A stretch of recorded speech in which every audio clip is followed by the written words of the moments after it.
Ladies and gentlemen, welcome back to the Landy Lodge, where today we got another Rebirth roundtable for you all. Can't wait to introduce today's guests. Y'all know them very well. But before we get into that, let's thank these beautiful sages of the lodge up here on the screen. They're either YouTube channel members, donate directly, or they're longtime Twitch subscribers. But as I always say, all I ask is you guys come here to hang out. Everything else is a bonus.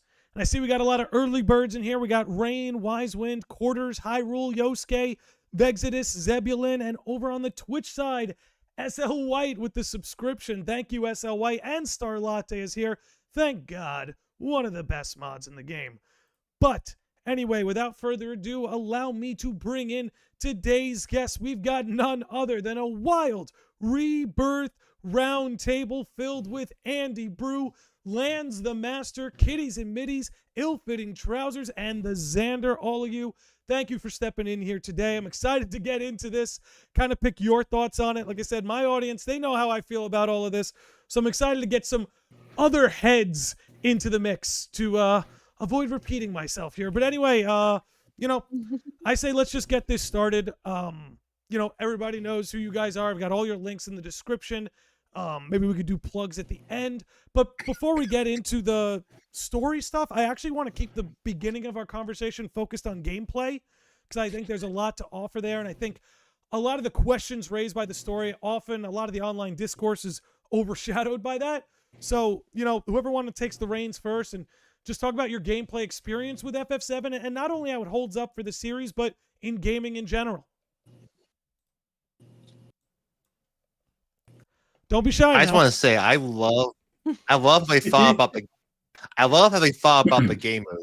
gamers in all caps with the MP to XP materia. I think that was a really, really awesome thing that they did, because do you guys know what that materia? You know what the point of that materia is?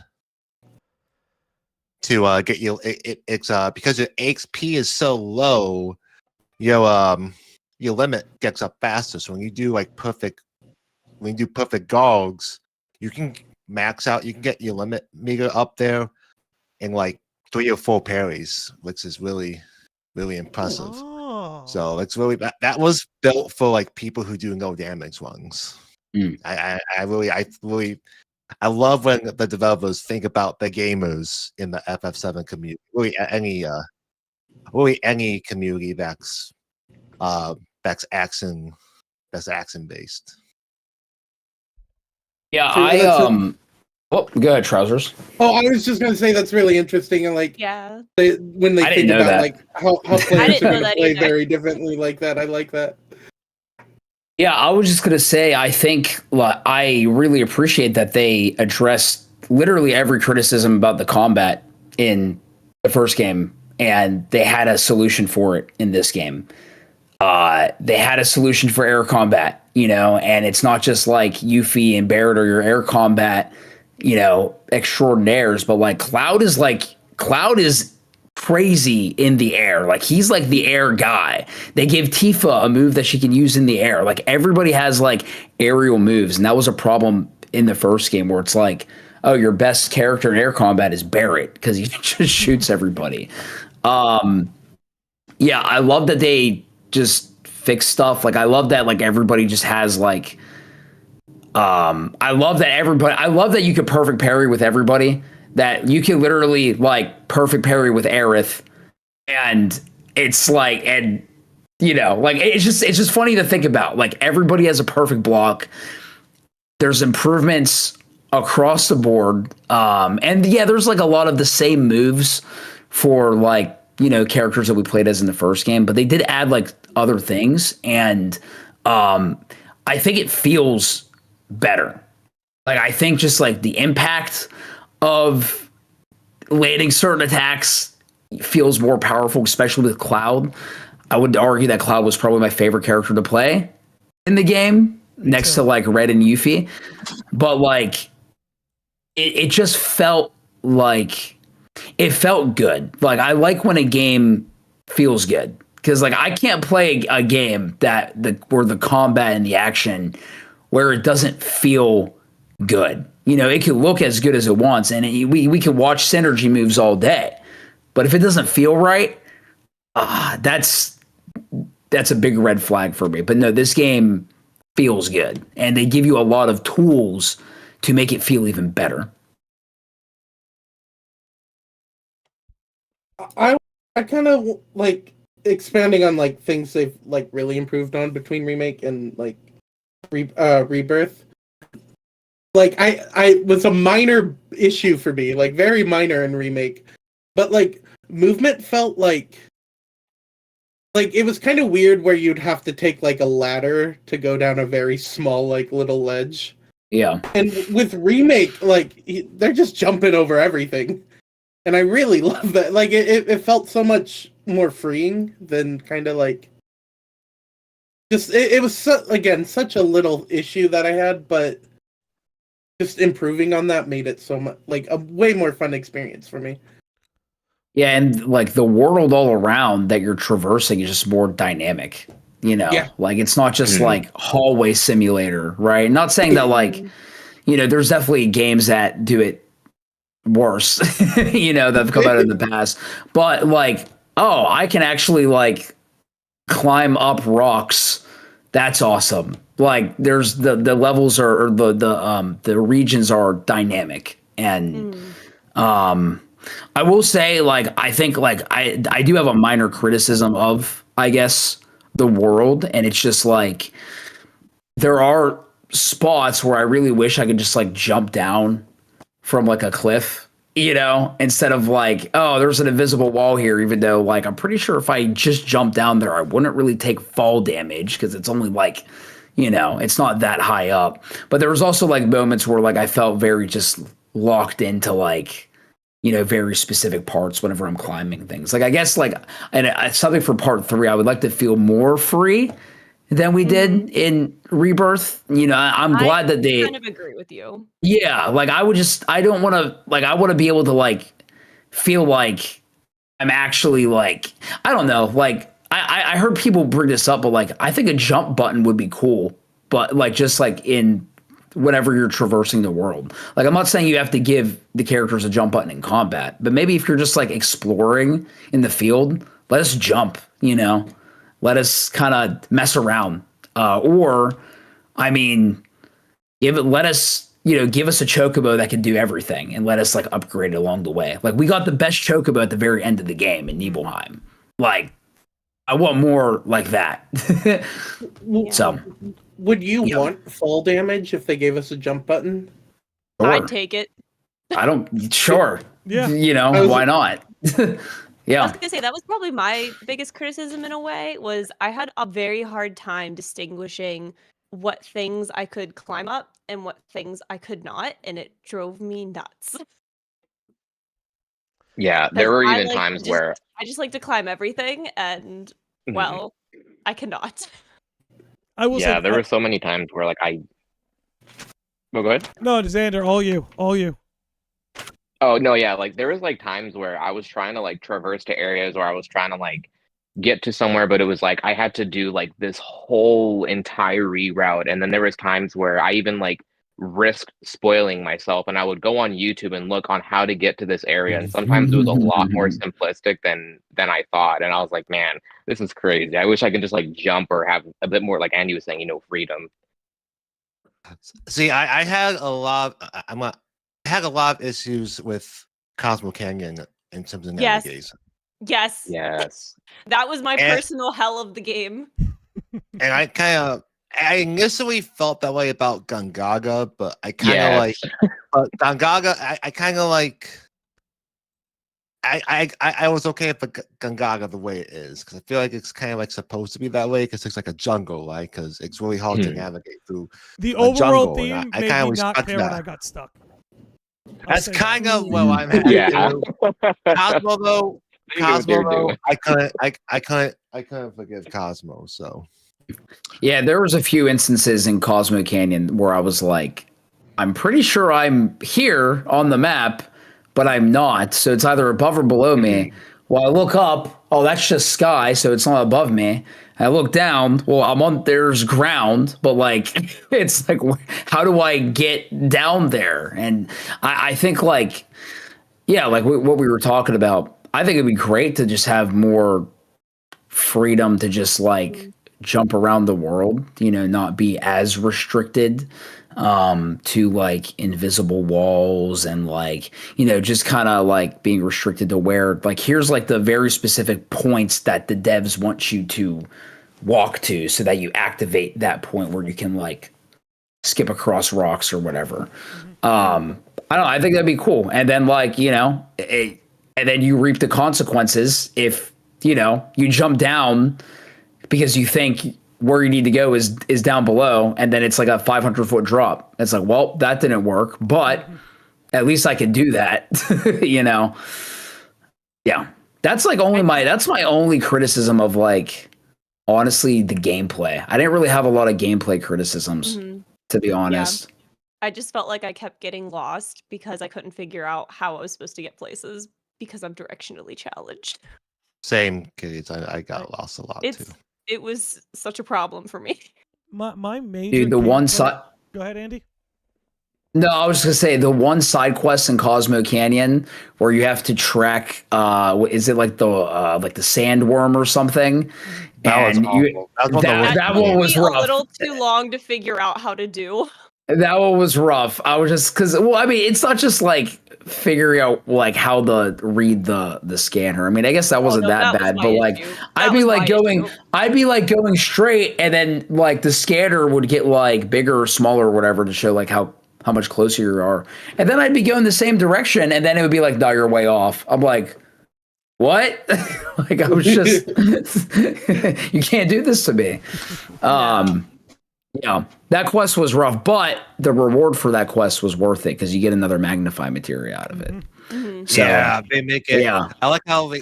Which I kind of love. Like I kind of love that they were like, here's a really just awful quest, but the reward is worth it. So it's like, okay, like this. I don't know if this is a hot take, but the chicken quest. I love the chicken quest. I think it's brilliant. I actually think it's brilliant. Triggered my PTSD. Yes, it's so good. It's so good because it's bad. Like they made it intentionally bad. I can accept that tape. If you're going that direction, I literally remember. Yeah. Okay. I got so mad at that quest. I was like, I'm going to install this game right now. Cried, man. There were tears. Well, it was brilliant because when you get to like the last one, and then you have to walk like all the way out of the village, and then it's like, where the heck is this chicken? Like, and then it's no like, way. and then it's like 200, 300 meters away. It's like, there's no way they're gonna make you go all the way, all the way. I was like, you are kidding right now. Yeah, and then they troll you, and then the solution is, oh, the chicken. Red 13's like, well, Pipoli, he got over his fear of the world. He remembers how to get home now. I thought it was hilarious. It's absolutely brilliant because it was intentionally like making fun of like just quests that are like that. I thought it was brilliant. I think the only thing I would add is my major criticism of the gameplay was that I felt like they were inserting puzzles where they didn't need to. Like for the sake, I felt like sometimes they broke up the gameplay for the sake of breaking it up, where it's more like just rely on what your strengths are. For instance, like don't ever make me vacuum up Mako again. Don't add, like, why'd you make me do that? It added nothing. You didn't like cleaning? It added nothing. There was no challenge. There was no problem solving. It wanted to put you in the problem you were solving is you were cleaning up the air. Well, it we got wanted you Shinra to employees for understand that, what okay? They're putting you in the Shinra employee shoes. But yes, I also didn't. I don't like. Feel satisfied after cleaning something up? I did. I did not. I feel honestly infinitely no, more I didn't. satisfied Not after gutting that. demons. I will say that. Yes. And I think this Super goes into the excited map. for that. Go ahead, Xander. Trousers rather. I was just saying, it's like super excited for that mini game, like in part 3 where you do a 9-to-5 Shinra desk job. Like that's gonna be awesome. I'm doing a double shift this I'm weekend, in bro. for it. Do I get to make a checklist? I'm in. But I also think that spills into the like world exploration you guys were talking about, where it's like, hey, don't make me getting a Southwest Gangaga a like Legend of Zelda temple puzzle to solve. You know, that's not what I came here for. It's an interesting thing to add. I did enjoy it at times. Like the problem solving with navigation, I think was very good, but there were times where I felt like it was a little over the top or forced. Whereas I think where we're all getting at in part 3 is like, hey, just kind of open it up. Like if you want to make little caverns and little labyrinths you can discover and go into, sure, you can give us a maze and a puzzle that way. But in terms of just kind of navigating the overall map, maybe make that a little bit more fluid, you know? And I think part 3 would be, you know, it's not even just something to improve upon, but like it would make sense if they do decide to open it up more in part 3, because like, I mean, you're going to get the high wind in part 3. Yeah. So you're already have, like a means of traveling anywhere you really want. I don't know what the restrictions are going to be on that, but I feel like we kind of got a taste of that with the tiny Bronco. Fuel, yes. Make it like FF15. Let me go to a gas station and fill up the tank. Let's stimulate the economy. Let's go. I feel like they are going to open it up more and give you more freedom, and I think we just got a taste of that in Rebirth. Because again, like Remake, it's very much just like segmented levels, you know, not a whole lot of exploration or freedom outside of like where they're placing you. But with this game, like, dude, you can take the tiny Bronco from like literally one end of the map to the other. And like you can go from like Nibelheim to Junon, no problem. You know, and so I think they were really playing with that and experimenting with that in this game. And I think they are going to, I would say I would love to see them just, you know, take the restrictors off a little bit more. I feel like they're going to, because you're going to get the high wind, but I don't know, you know, I don't know what the restrictions of that are going to be. And then like, you also got to think about, well, at some point we're going to have to explore the ocean floor. What's that going to be like? You know? Yeah, there's a lot of challenges with the next part of the game where I'm going to be curious to see how they solve them. Because, yeah, like, I don't know, but ocean floor, how do you solve for that? Yeah. And I think I saw them talk. Go ahead, Kitty. There was a puzzle, though, that I kind of missed that they didn't put in. And that's like the one in the Shinra Manor. The one you have to solve to get Vincent and OG. You don't mean the clock sort of puzzle, do you? It's the one in the manor. Yeah, you have to like do it to get the key out of the safe to go. Yes. Yeah. Oh yeah. I kind of missed that. Yeah. I wish they would have like implemented something similar. Yeah, especially I because remember the working puzzle on that so for much. quite a while. Yeah. You know what's funny? And I didn't realize this. I was kind of like, this sounds familiar, but then somebody pointed it out to me. So whenever you fight the, you know, in the manor, I don't remember what the heck it's called, but like the boss that you fight when you open the safe, it's like an optional fight, and then you get like Odin or something, like in the OG game. Something like that, yeah. Yeah, so like they had that fight in this game. It's like it changes like, you know, physical resistance and magic resistance depending on like what you use.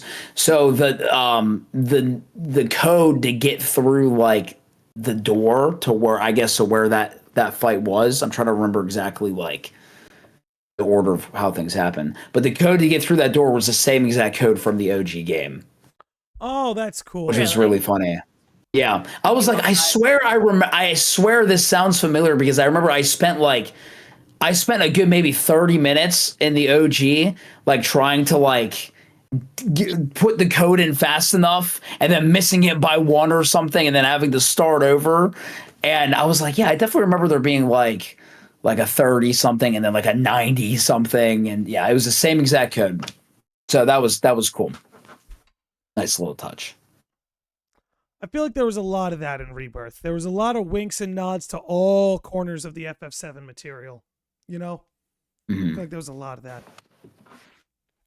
How did you guys feel about the boss battles overall? Excellent. Love them. Yeah, I like Absolutely. them, Yeah. I felt like let's just say when you fought another human one-on-one, I think that's where the combat really shined. the brightest. I thought those, you know, Mhm. Yeah. I really fighting like giant those mechs was fight good, first. and fighting mobs creatures was good, but like that Rufus fight, come on, like that's where it's Oh, at. yeah, You know what dude. I mean? Dude, I loved the Root and Elena fight in the first fight in the Yes, caves. Yes. Like that fight was wrecked great. me. When they Like, did that Turk takedown, it was over for me. I was like, yeah, well, I'm it was wiping the awesome board. because like you like I feel like because I love this all the synergy stuff in this game, but I feel like they really the synergy abilities really shine in those humanoid fights Mhm. because like you tend to like stagger them more and make them flinch more, and it's just like it's really cool to just watch all that play out. And yeah, I thought the boss fights were excellent. To my knowledge, I don't think I really disliked a single boss fight that I can remember in this game. Like there was a couple in Remake where I'm like, this is kind of a pain, but to my knowledge in this game, I think I was thrilled with every one. I was thrilled when they had a Vincent Valentine boss fight. That was Did so not- sick. That was Did cool. not see that coming. That was so why. Sick. Yeah, That was wild. did not see that one coming. I loved it. I no longer cared that you weren't able to play as him. I was like, fine, this'll satiate me. Yeah. Oh, that Yeah, was and I love that we fantastic. canonically had Kate Sith versus Vincent because Kate Sith is forced to be in your party for that fight. So that was just hilarious to me. I'm like, oh, so good. Did you guys have like a favorite fight? Like one that really sticks out to you? I mean, there's so many. So many. There's so many. I have maybe like a top 3. I don't know if I could like Well, Put shoot, them what in, is it? like, What's the top 3? 1, 2, What do you 3. got? Gilgamesh Yes. was great. Yes. That fight was awesome. That fight had it had so much charm. Like the battle on the Big Bridge remix for one, but which I think is like the best version of that song, if you ask me. The goofiness of it. Like, oh, Excalibur, what is this? It was so funny. It was so funny. I'd say Gilgamesh. I'm sure we're gonna talk about it later, but Cloud and Zack versus Sephiroth. Like, I was Yeah, crying. I don't have to say That anything was else on that. awesome. I don't have to say anything really else on that. And then I'd probably say I really liked the Vincent fight, but I enjoyed like all the summon fights. Actually, I don't know if Yeah. I can like Oh yeah. pick one specifically, Those are but so they were cool. all really fun. But yeah, off the top of my head. For me, it's the entire I think- Gilgamesh pursuit, where you fight like the two summons at once. Like those were my favorite fights. I'm Mhm. still Honestly. working on those. They're great. I love them. I finished one set of them. I haven't done the other ones yet. They are rough. Some of them are rough on dynamic. Like I had to bump the was having a difficulty real hard down time. on a couple of them. It was the Odin and who the heck does Odin fight with? Who's Odin paired with? I can't remember. Odin and I think Alexander. Odin and I Alexander haven't done that one yet. almost at all. drove me insane. Oh, dynamic. I did. The only one I did was the Phoenix, and I forget what it's called. Kujata. I did that one. Ujata. Yeah, I completed that one successfully. So now I'm gonna go back and do the other one before I do Odin Alexander. Yeah, I know. For me, the key for beating Oh. Kujata was Yuffie, because Kujata cycles its magic affinities, and so can Yuffie. So Listen, Yuffie's my key to every fight. I don't know what you're talking about. I was thinking the same thing. Yeah. She's He was just my my main girl. party member that whole thing through. She doesn't leave my party unless the game forces me to kick her out, and then I cry. I just remembered, I think, my third favorite fight. Well, maybe my second favorite. The Genova Life Clinger fight. Because like you use everybody, and then when they're all like falling down, like and So they intense. each like attack Genova, and then it ends with like Team Avalanche like delivering like all just about the final blow into the final phase. So It was so raw. sick. That was so sick. Yeah, I really enjoyed the Genova Life Clinger fight too. That's probably my favorite fight. I really like the atmosphere and everything that was going around it, and the music too. I think the music for Oh my gosh, they nailed it. Materia song For real. was so good. And then going into Genova. I forgot the name of the song. Actually, I actually have it right. It's like here. Genova's theme. It felt like it was like almost consuming like Aerith's theme when you listen to it, and I thought that was so brilliant. Yeah. Just yeah, so good. And I think with that fight, they teased that we're gonna have like full team attacks, like 3-person synergy Do it. attacks. That's Do it, in please. part That'd be three. so cool. That would Yeah. be so sick. Mhm. But Yeah, the game of the song. I really liked fighting as Zack solo. That's up there for me. I thought that was fun. Zack's Three of the moveset. Absolutely. Zack's rebirth It's so moveset. I good. want more. I really It's do. so good. Yeah, it felt really Yeah. good. But They but did a also really good another job. one. I really liked Cloud and Aerith versus Sephiroth at the end. Yeah. I enjoyed that a lot. Mhm. I Yeah. also I liked it absolutely. like a lot. Well, without I getting love too the far line into when it, I do think the part Yeah. 3 final fight will be Cloud, Zack, and Aerith at the Edge of Creation versus Sephiroth. Yeah. That's Which is where I think all this I really going. want. Yep. Yeah. Yeah. I Yep. think it's cool that we've had Zack and I would Cloud love that. now fight together. We have now had Aerith and Cloud fight together. I don't know. I want Aerith and Zack to be able to fight together once, just because I think that'd be so cute. That 'cause would be they're similar awesome. that way, and I think that would be Mhm. adorable. I want to play more as Zack, and I think like Same. It's I coming. really so It's coming. I guess another I don't even know if this is a nitpick or what, but I loved all the Zack stuff we got, but like, dude, we play as Zack for the first 5 minutes of the game, and then you do not get anything on Zack until you're like 35, 40 hours in. And I'm just like, because the whole time I'm like, this is great, and I'm really enjoying myself, but in the back of my head, I'm like, where's Zack? Like, what are we playing as Welcome him to my again? life. Because he was so I loved his moveset, and then you don't even get to utilize him until like the final fights, and only for like a couple of fights. I hope, and I think they are setting up to, because I think Zack is going to have a massive role in for part sure. 3. He didn't. It didn't seem like he had a huge role in this game, I but think it's still building though. yeah, you're right. And I think I just want to be able to like play as him more, I guess. Yeah. As everyone should. And I think they're leading up to that. I think they're gonna cook with that. I liked how different he felt too. Like you think he would play like Cloud, but he's No, very he Yeah. did not feel like Cloud at all. very different. Yeah, He played like he especially- felt like Angeal. Like, dude, he had the his. Okay, this was a crazy moment that happened in my playthrough, but I ended up getting Cloud's limit and Zack's limit at the same time. Oh, let's go. And so I used them both at the same time. Might have been the coolest thing I've ever seen. Like, they're just pounding on Sephiroth and they finish at the same time. I highly recommend it if you guys ever replay the final fights. If you need like a serotonin boost in any I'm way. going to Hmm. on hard someday. one day. Someday. I honestly can't wait for my hard mode playthrough, just in like the sake of gameplay, because Mhm. I know from Remake alone that I already loved the combat after my normal playthrough, but it's when they took the items away from me, I was like, oh man, there's so much here, because it forces you. You only take the gameplay really as far as you're forced to. And when you put yourself on like Mhm. hard mode in these games, they take away those items, you become a materia master. Everyone's got chakra now. Mhm. You know, you're doing some more obscure things, some out of the box thinking to preserve your health. So it's like, I can't wait to run it on hard mode. And you know, I've tried some stuff on dynamic now, because on normal my level is up to 70 already.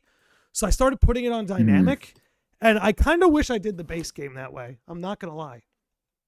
Yeah, it was a nice challenge because I like, at least for me, I like on normal I like switch back and forth a couple of times, and like on normal, like there's just some enemies where you just wipe through them and you don't even get to use like any ATB or anything. But like on dynamic, like you can just use more things and you can do more because it scales with you. So Well, I started yeah, doing it for I those think that combat like challenges with Mai and Chadley, because it was like, oh, stagger an enemy, Yeah. pressure an enemy, but I was killing them in 2 seconds. I didn't have time.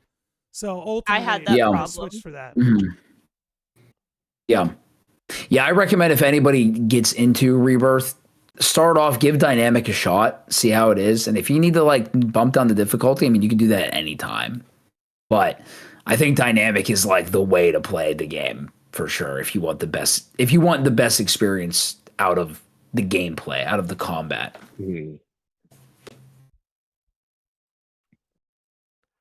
I would think so. I do think that there's less challenges in Rebirth, though. I almost feel like, and given I haven't gotten through all of them yet, I've done all Chadley summons, I've done Gilgamesh, but I feel like Remake had harder like post-game fights. Maybe I just got better, but I feel like Remake actually might have been more of a challenge. Have you done the legendary bouts and Brugal bouts yet? I have not tried those, but apparently, don't we have to be like max level for some of those or something like that? I think so.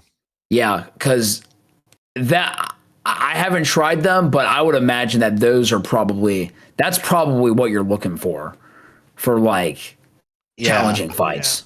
Yeah. Okay. I haven't done it myself, but I do have some friends who say that those are wild. Those are pretty brutal. Okay. Yeah. Okay. So I think Landy, if that's what you're looking for, I think that's where the sauce is going to be. Yeah. Okay. So I was a little worried because Remake gave me enough fights that I like kept coming back periodically to try to get at him and eventually beat him. So I'm glad Rebirth has something like that. Okay. So is there anything gameplay wise you guys wanted to discuss before we kind of open this up? I love the side quests. Yeah, I thought all the side quest content was great. Yeah. I kept wanting to do everything but the main story. The fact that I think it's really. Go ahead. I was gonna say, I think it's really awesome to where like you give us like so much extra optional stuff to do, whether it's like the data stuff for Chadley, the proto relic stuff, just odd jobs, mini games. I mean, like I think I loved like 95% of the mini games in this game. There's only a couple I was like, but it was so fun. Yeah, the amount of optional stuff they give you and how fun, like, because sometimes like big games like this, they can give you a lot of content, but it seems kind of like monotonous and boring, but like, and just kind of like, okay, like I got to do this. I'm just checking things off the list. But with Rebirth, like I did not get bored doing any of the optional stuff at all. Like I just kept wanting to do more and more. Like I felt like I felt good whenever I successfully completed an entire region. You know, I felt like my time was worth it. Like I wanted to do it because something about how they went about doing, I don't know what it is, what they did, but like it never felt boring. Like I wanted to do all the optional stuff that I could because it was that fun. Well, I think one of the keys was that every single side quest was in one way or another tied to one of the main party members. To another character. So anytime you did a side quest, and I'm going to just talk about that. Yeah. Even just like filling up the map, like it just felt very satisfying to do. It was very satisfying. Yeah. Yeah. But no, I agree with you. Like you get a party member with you for every side quest. Like, dude, the salmon quests with Barrett, like you're escorting a dog, to the crow's nest. And but also like Barrett's talking about his like parental crisis, along the way. Genius. Absolutely. Like it's moments like that. There's a lot of small, like just like kind of like wholesome moments that are littered throughout this game that make this game so charming. And a lot of those are within those side quests. Yes. So I highly recommend do all the side quests you can. Absolutely. I felt like having an affinity system was cool too, honestly. Yes. I like that. I like that it was linked to the gold saucer date. Who did you guys have, by the way, when you guys did it? I did everything in my power. I had Aerith too. I got Tifa. Look at my I got dog. Tifa on my first one, and then I got Aerith on on chapter 12. I got my precious girl. My precious baby Yuffie. Yeah, that was nice. I haven't even watched like all the dates yet, but I need to I do that did. too. it was I did. it was a nice Good. like little reward. Yeah. Like Mhm. literally as soon as I did my own date, I went and watched all the other ones because I was so curious and I just wanted to know. I did the same thing. In the I only saw the Red 13 one because that's the one that I did, but it was so cute how or at least the one because I guess there's two different variations you can get depending on like your affinity. There's like a Yes, max I was gonna affinity say, and then yeah. there's like a different which I didn't even Really? know about. With Yeah. Tifa, I know for And Tifa so, there's like- two different ones. Yeah. There's two. Well, Which is There's wild. two. Yeah, wait, But do you I for go on, I'm gonna no, I was just gonna say I think I don't know if there is for Red, but I like maxed him out. I know like for a I fact did Tifa everything there is. with him. But it was cute where like at least in mine where he was like he like put up his paw. He was like it was kind of crazy because there actually at least in Reds there was some lore in that one. Like they just dropped like they were talking about like the whispers and stuff. I'm like, brother, we're on a date right now. Like this is crazy.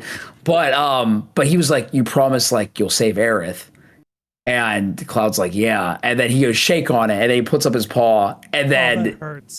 Cloud goes, well, it was cute. It does hurt, but it was also cute because Cloud goes, huh, they are soft, which referenced another side quest like earlier in the game, talking about like his paws.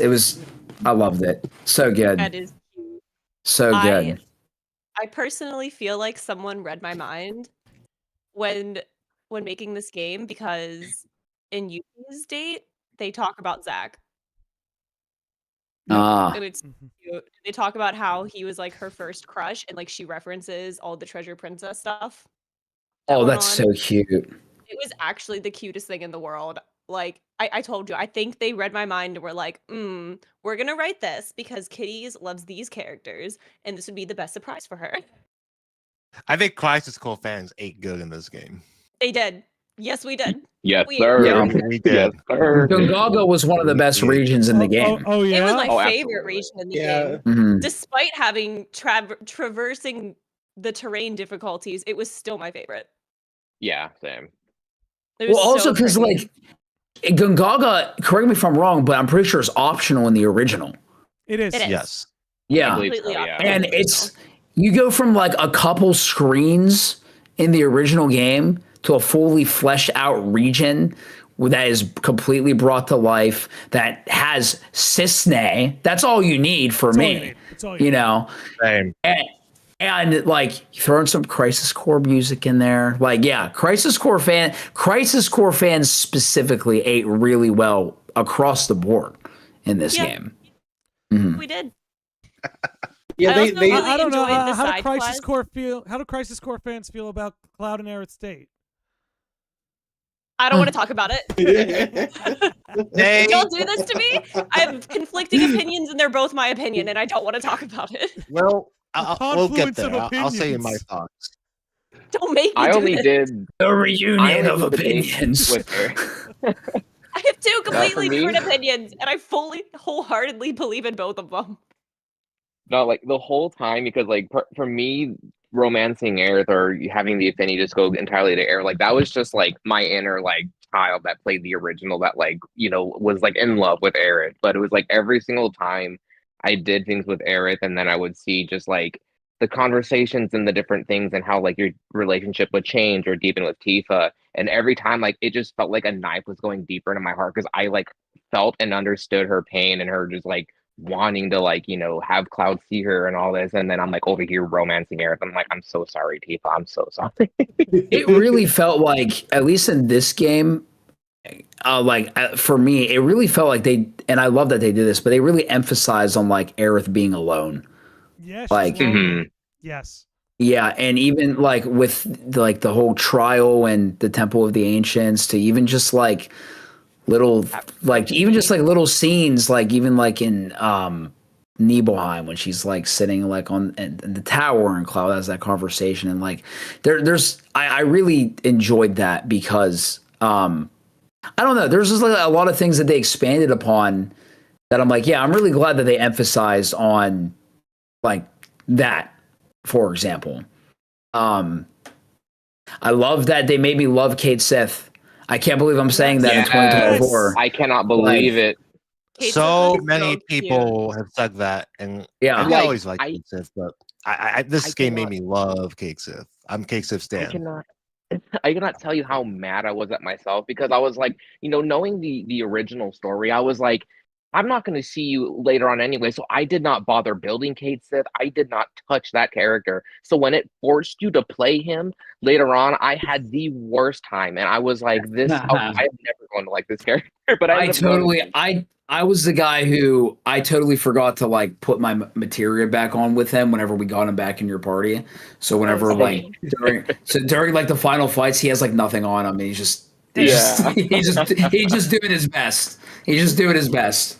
I played a lot of Kate Sith throughout my playthrough. I built him a lot actually. He's like the most broken character in the game, dude. Like he has iframes on his Moogle dodge. And they're like a lot of iframes. Like he's insane. Absolutely insane. Yeah. He's so fun and he's so cute. And I just love him. I want a plushie of him. I think hearing Kate Sith's like voice actor really make people like him, but he's really not that he's really not different from OG. Like it's Not the same really. Kate Sith. Like It's the No, but personality. I think, It's the personality. I think that's voice winning acting people does a over. lot though Yeah. for a character. 'Cause Yeah. I would argue I like all the characters a lot better than I did in the original. Like I already liked them, True. but I think voice acting does a lot for a character, and being able to physically hear them and like hear their different tones of voices and inflections does a lot. yeah, we didn't really have that in the OG, so I really think Mhm. that really helped out Kate Sith's perception in the Final Fantasy VII fan base. I agree. Mm. I agree.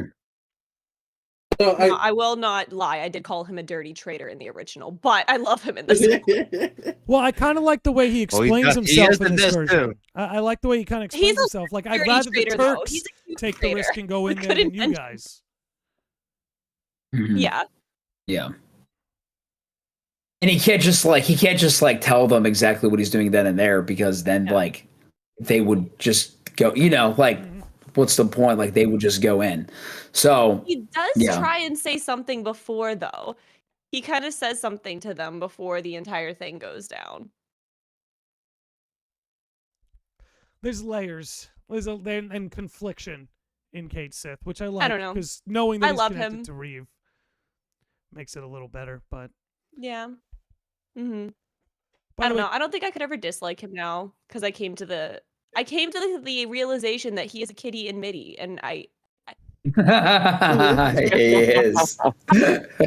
I can't dislike him now. He is one of my own. it would be self-hate at that point, and we don't want that. Exactly, and I We just don't want can't. that. No. By the way, I guess we'll take a I'm quick really excited to shout see what out. happens to. I was just gonna do a quick shout I'm out. really to excited to Zen. see what happens Oh, go ahead. with Go ahead, Lance. Reeve. I was gonna say I'm really excited to see what happens with Reeve in part 3, like Mhm. how that whole how everything comes together with him and the whole Kate Sith stuff. I feel like it Mhm. has to, because Shinra is such a big part of the third act. You know, Right. so I would hope so. I want to give a quick shout out to Master of Masters and Mo Chocolate for their super chats. Throw them a little love. Don't want them throwing that out there without recognition. And D Empire and SL White for their subs on Twitch. Thank you guys. Let's roll this now. Oh, that reminds. So how are we feeling about Sephiroth in general from this game? I'm curious what everybody thinks about the big bad. In what way? I think he's a toxic boyfriend. No, I'm In kidding. any way. In any way. Toxic Seth. I'm not wrong, but I felt he was better in this game than Remake. I'll say that. Like I enjoyed him Yes. more. Definitely. yes. You know, I feel like unfortunately, because Sephiroth is really, again, he's such a big part of the third act, they almost have to withhold him a little bit in the beginning of the game to keep it in line with the original. Yeah. But I will say I felt like there was too much of a gap between prologue Sephiroth. We got, like, how do I put this? I kind of wish they would flash back to pre-Nibelheim Sephiroth a little more, because it becomes easy to forget that the guy at the end of the game and the guy at the beginning of the game are the same, just because we don't really reference back to that at any point. So I guess I would like to see a little bit more of that. So I think maybe that would be my criticism for the character is, you know, if you're going to remind us that he was a very humane person, like they insisted upon that, like the way they searched for the other Shinra troop.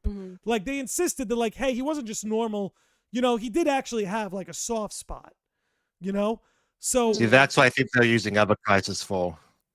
But I think they're also going to do more of that in the next act. Like, I don't know, this might sound I hope so silly. too. I think we're going to see more of that. I think it's kind of like all things in the trilogy. I feel like it's been building up. Like in the first game, we kind of just get cold-hearted, super angry monster Sephiroth, like the whole game. That's all we get. This one, we got a little glimpse of what he was like, you know? So I think that's building. I think we're going to get more.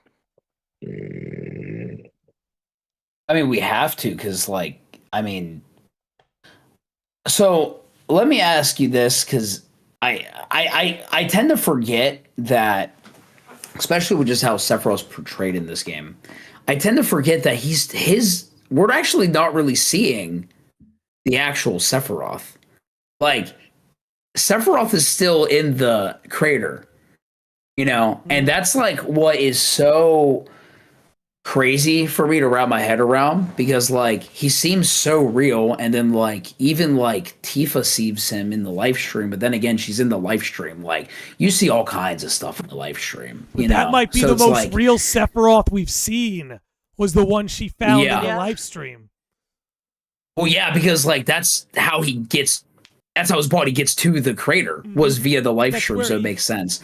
But I always forget about that, because like he just seems so real, but it's like his body is still in the crater, and it's it's just sometimes that's hard for me to wrap my head around, you know, even like in pivotal moments, even like whenever everybody can see him, it's like but it's all like, I know it's like Genova and like all that, and I don't know. I was just thinking about that. Like, yeah, that is crazy how like he actually is still in the crater. We still have to give him the black materia, and then all hell breaks loose.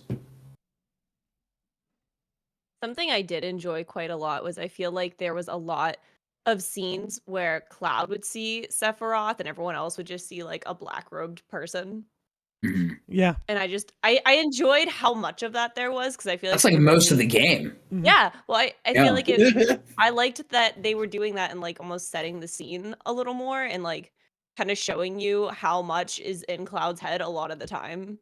Well, you know what's genius about this game is, and I'm sure we'll talk about the ending, so I won't like. Oh yeah, we'll get there. We'll get there now. Yeah, but like how I think it's genius that they're literally putting you in Cloud shoes. Like they're putting the player in Cloud shoes, to where like all the stuff that happens at the end, it seems so confusing, but it's supposed to be that way because that's how Cloud's perceiving it as well. You know, whenever Cloud just sees Sephiroth, but everyone else sees like a road person, like, and we're confused, and it's supposed to be like that. And Landy, I like what you said on a previous podcast you did like a few episodes ago. Not Cloud isn't just an unreliable narrator, but he is an unrelatable narrator, and it's genius. What the devs are doing is that they're making him relatable, but in this like meta sense where like, just as he's confused, like we're confused, and we're trying to figure out what's going on too. And I think that's genius to make him more relatable. Yeah. I feel like him. I feel like, you know, there's a part of me that doesn't want to let Aerith go, you know? There's that part of me that doesn't want to let Aerith go. Yeah. And I can really feel that. I'm right there with you. You know? because I think it is genius. Because like it's Cloud. I'll be repeating myself from that, but I guess just to kind of loop everybody in, it's like Cloud has always been a good character, but I actually think he's the best character in this trilogy right now. I actually think Cloud is the best fleshed out character in the whole story right now. But like when you think about OG, there's not a whole lot I could relate to him about. Maybe there are human things about him to relate to, right? You can, if you've lost your mother, that's something you can very easily relate with Cloud on. But how many of you lost your mother because your childhood hero came to your hometown, set it on fire, killed your mom in front of you, and now mocks you for it? Yeah. And you have visions of him you put all that together. It's like, like for a kid, as a kid, Mike Piazza was my hero. Mike Piazza didn't come to my hometown and kill my mom and burn down all the houses. So there's not a whole lot I can connect to with that.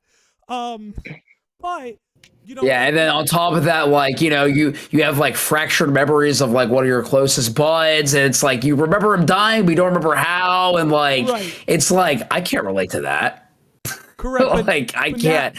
Yeah. I was like, but now making it synonymous with the player experience, suddenly everyone can just relate to him so much more. And like, dude, I just want to say the last 2 chapters, watching him lose it was a thrill ride.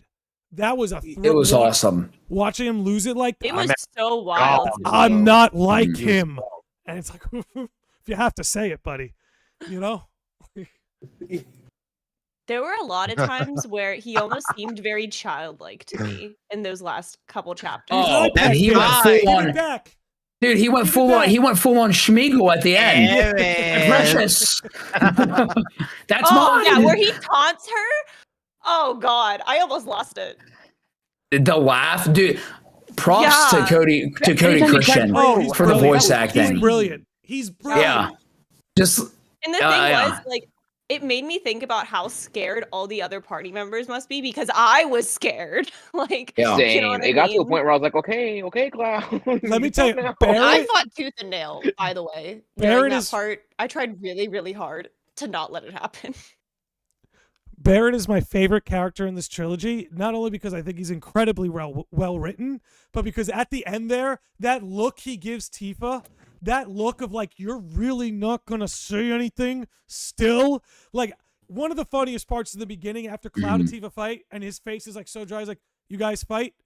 Like, so did you guys finally sort this Nibelheim thing out? Did you finally say what you've been withholding? And we get to the end of the game, neither one of them is fully confided in the other, and just that look Barrett gives Tifa of like, we're really going to let him keep going, huh? You're really not going to say anything yet, Tifa, huh? It's like, I feel that but that whole dynamic I absolutely love, but it makes me want to shake Tifa by the shoulders and be like, hurry before it's too late. Like, he has the black materia in the Buster Sword now. It can't get much worse. He's hiding it from them too. Yeah. Like, right. Yeah. Do you think that we're gonna have like a Cloud fight, like in part 3? Yes, please. I kind of want one. I want one. I think so it'd be kind of great. Can we play as Zach or something? Like, no, let me play as Tifa. Beat the heck out of him. Like, please. Like, come to your senses, man. Yeah. I love you, but come to your senses. At least once. I feel like it's deserved. I like what Josh Z just threw a $5 super chat at us. Says, Tifa is the emotional punching bag of this game. I wanted to reach out and hug her, but her trauma is still not over. I felt so fucking bad for Tifa this game, bro. You see. Yeah. Also, too, because, like, at the end, too, like, dude, like, Cloud obviously cannot accept the fact that Aerith is dead. Spoilers, we're going there, but like he's just acting like everything's fine, right? And then Tifa's like looking at him like, dude, like you can see it on her face, and I love that about this game, where a lot of the writing is just on the characters' facial expressions, where they do not have to say anything to portray like what they're feeling and what they want to say. Like there's a couple of moments I think in the final scenes where Tifa looks at Cloud and is like, dude, like I'm losing What's you. wrong? Like, what's wrong with you? Like, because like my interpretation, yeah, she's dead. She might have survived somewhere. And there might be a reality where it seems like that Cloud deflected the sword, but like to the whole party, she's dead. But Cloud is not willing to accept that. Yeah, he's like repressing those feelings. And I kind of I kind of think that's why we didn't see Cloud lay her in that, the water, that like scene. I think it's because he not remembering that because he's repressing it. Do you think we'll see that scene in part 3, or do you think they're gonna like? I think It's gonna be the live stream I think so sequence. too. Live stream sequence. Yeah, he's gonna go through everyone's death that he's been denying in one way or another. He will have to accept his brother's death, Zack's death, Aerith's death, and that's why I think the final battle is Sephiroth, Cloud, Aerith, Zack, because it's an internal battle. Those are all the voices in Cloud, Zack, the people who he's lost too. Yes. Exactly. Yeah. I think it's a dam that's about to bust, and it's just going to be terrible and sad, and it needs to happen. Makes me cry. Yeah, I think it will. I think it will. Yeah. I want it. I also think. Go ahead, Lance. Go ahead. I also think that in the prologue where we see Cloud go back to his home and walks at Burn, and you see the security guard who's really him. I think we go back to that scene too in the live stream sequence and do the same thing when he's crawling with the trigger buttons. I think we do go back there as well, and he has to watch his mother die, with Aerith and Zack and all that. Well, one thing I think the next game has to do better, speaking of these heartbreaking potential moments, you got to let the emotional scenes breathe, man. You got to let them breathe, and you got to don't make me think and feel at a 10 at the same time.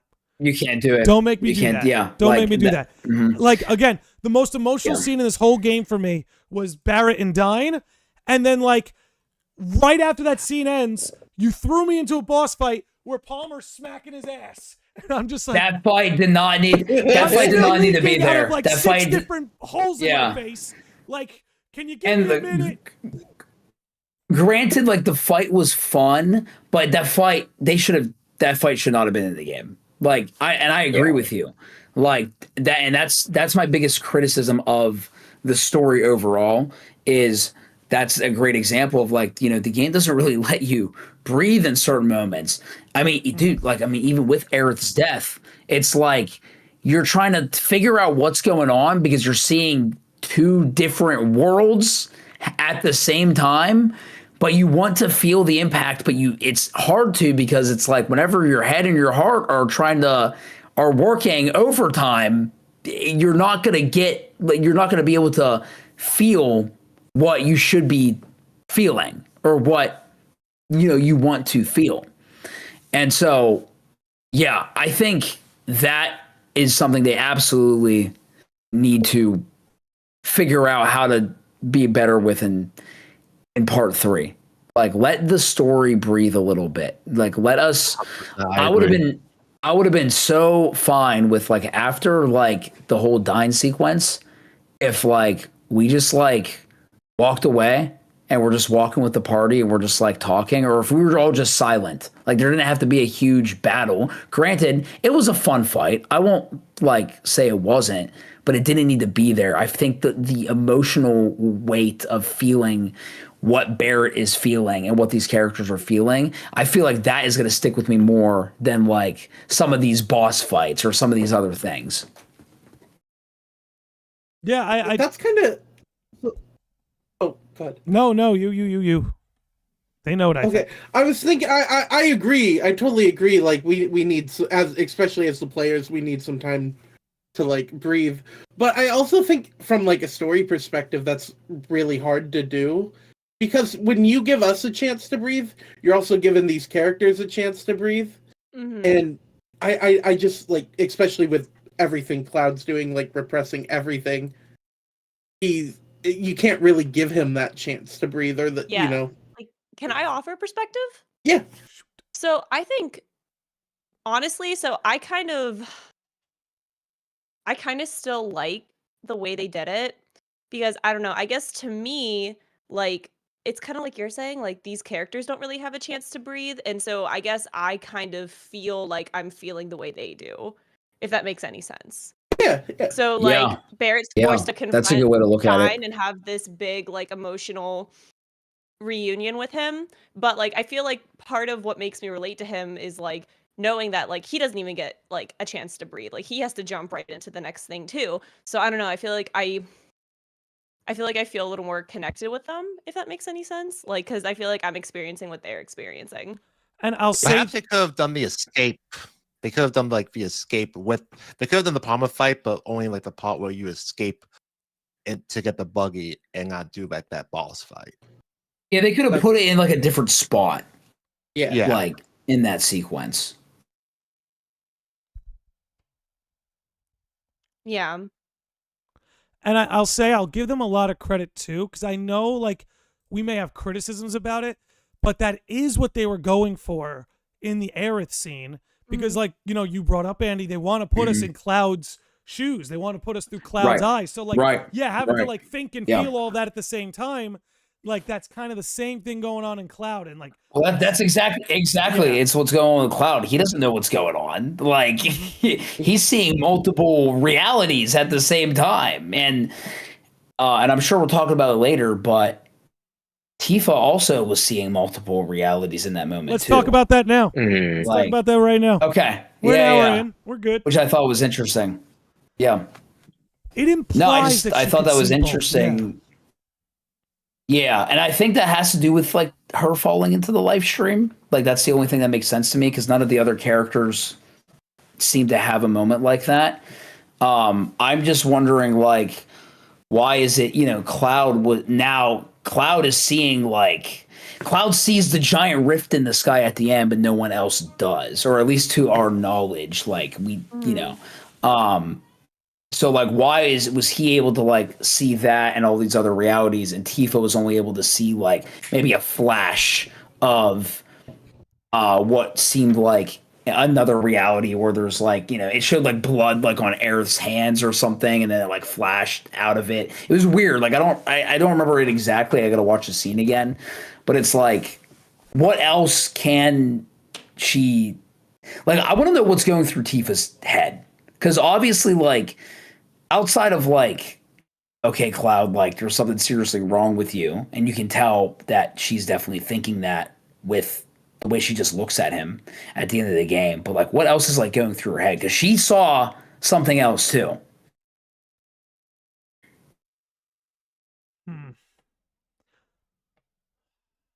Who, Landy, who was the community member who suggested that a couple weeks ago? I forgot who it was. Who suggested the scene? Somebody suggested that Tifa saw both as well. I'm trying to, if they're here, they'll speak up. But I do know it's somebody who's often in the chat. I just can't remember off the top of my head who it was. But somebody has been on that. And I think Andy's on the right track that if you were to look for an explanation, it's because she fell into the live stream earlier in the game. As for what she's thinking, I think she has an idea of what's going on with Cloud, because, you know, what I think is actually more important than her seeing both at that moment, it's when they were walking away, she looked at Cloud and she could see Cloud smile at empty space. So I think she's starting to put that together. So I think Tifa's starting to piece it together. As for what's going through her head, she's probably so, like, she's questioning herself. Because that's the interesting thing about the Nibelheim scene, right? Zane. Is like, It was Zane. There he is. Zane is here. Beautiful. So Zane, if you've heard any of that, please offer your thoughts. I'll be happy to read them out loud. But what was I getting at with Tifa? I guess what I would say is she's questioning herself. She's questioning herself, because that's the You're thing, saying, is, the Nibelheim incident, like, Cloud's brains are obviously scrambled eggs, but that's the thing, is Cloud's inconsistencies are making Tifa feel like she has an inconsistency, in the sense that, like, to her, she's like, oh, Cloud was never there. But the fact Cloud knows all of this is making her go like, wait, but what did I miss? Because, like, again, she knows Cloud wasn't there, even though he was there. Cloud thinks he was there. It's so tangled that she's doubting her own perceptions simply because Cloud lied. This is all predicated on Cloud lying and not coming forthright as being a Shinra grunt as opposed to a soldier. Had he just been honest with Tifa from day one, hey, I'm a grunt, Zack's the soldier, this all could have been avoided. But now Tifa has another inconsistency, or perhaps a blip of one, to make her maybe realize, oh, maybe this is what's going on with Cloud. Maybe this is why I have this inconsistency in our story. And I think they do that like I think just her like even just getting like falling into the live stream and seeing like a couple of different things at the end there when Aerith is dying. I think that is all just to set up the impact for whenever she does save Cloud. Whenever he's immobilized. Because that's what they're setting up for with that. And that's what I believe.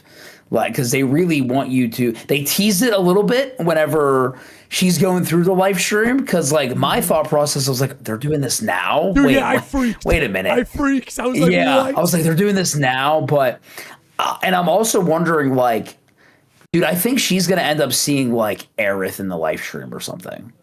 Like whenever that happens, and she's going to help Cloud come to terms with Aerith's death. Well, I like which the idea. Also, yeah, go ahead.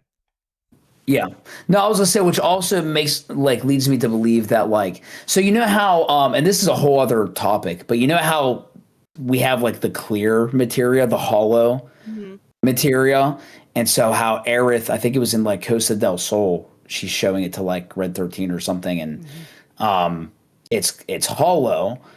And so in Remake, she was talking about how like every time the Whispers touch her, she loses a part of herself. And so, but now it's given the Cloud, and to symbolize like how hollow he is, right? But I think whenever he starts to come to terms and accept himself and like accept like her death and get himself back, I think that's going to fill.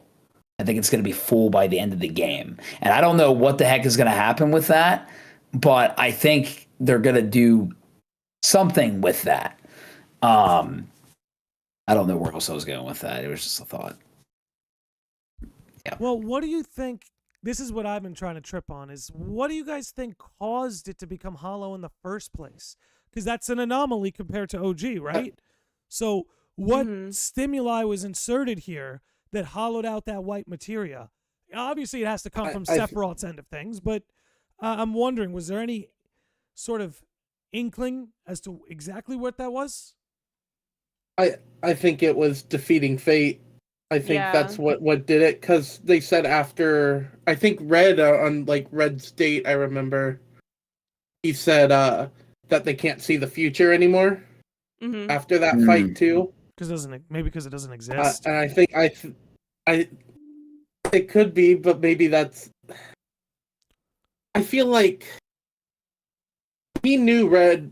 Red also said like he knew Aerith was in trouble. He just didn't really remember why. And then she comes in contact with the white materia later on too, right? Like from Cloud. My thought on that was like they pushed it a lot this game. It was materia is the memories of ancients. I think Aerith coming in contact with that made her remember everything. And like I have a thought. Shoot. Ooh. So I think it has everything. Well, I think it has everything to do with Aerith, and I think it has everything to do with the Whispers. I think similar to how when the Whispers touch her, she forgets things. I think that's a visual way for us to see that, because I was talking about this before we started a little bit. Aerith in Remake versus Aerith in Rebirth are completely different in their intentions and the way they perceive things, and her I guess like her actions and personality. Can you go into specifics like you were? Yeah. So, okay. Well, I guess this is just one example, so don't come at me. But in Remake, she tells Cloud, don't fall in love with me. Like, don't do this. Like, you can't. That's not going to work. In Rebirth, that is very much no longer the case. I don't know if you've seen her date or even just the way she talks to him, the way she wants to spend time with him. That's not the case, and I don't think she even remembers saying that or why she said that. Also, But like, that's just my one example. I was gonna say, like they just brought up, Red 13 can no longer see the future, neither can she. Mm-hmm. So it's like that's been Neither taken can from she, her yeah. as well. So I feel like that materia is almost like a visual of that. Like it's hollow because she no longer is that Aerith anymore. Like she's different because they changed fate. The whispers touched her. She lost that. Now, You think- how much would it kill you if they took her memories of Zach and then they meet up in the next game and she goes, "Who are you?" Oh, listen, it already hurts Oh, me. Listen, it already hurts. Oh no. It hurts because okay, so we've now taken it there. So now we're gonna We've go taken over it my Aerith dilemma. We're gonna go over my Aerith dilemma. So it physically pains me to watch her think the things that she does about Zach, because we know that that's not the case. You know, like we as people who know Zach and played Crisis Core and know the entire story know that he would do anything for her, you know, like that is his girl, his one and only. And so it hurts that she doesn't know that. Like it hurts that she genuinely believes that, you know, he might have left her for someone else. And so it's hard because I get so frustrated, but at the same time I feel so awful like for her because like knowing that that's truly what she thinks and what she feels, like it makes me hurt for her too. And so it's very conflicting because I want to be angry, but I'm not angry at her. I'm sad for her.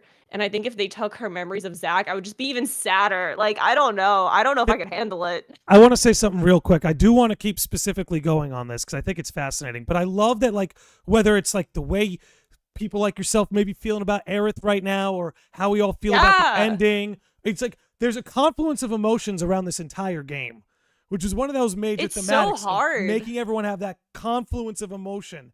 You know, two conflicting emotions happening at once, right? The Cloud smiling because he saved it Aerith, just- and the Cloud bawling because he didn't.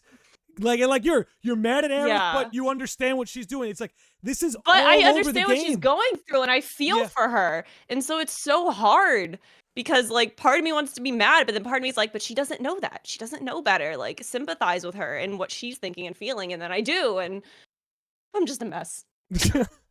Well, I feel like that's what the trio. I think that's what the trio of Nojima, Nomura, and Kitase. I think that's what they wanted the player to feel. mhm. Mm-hmm.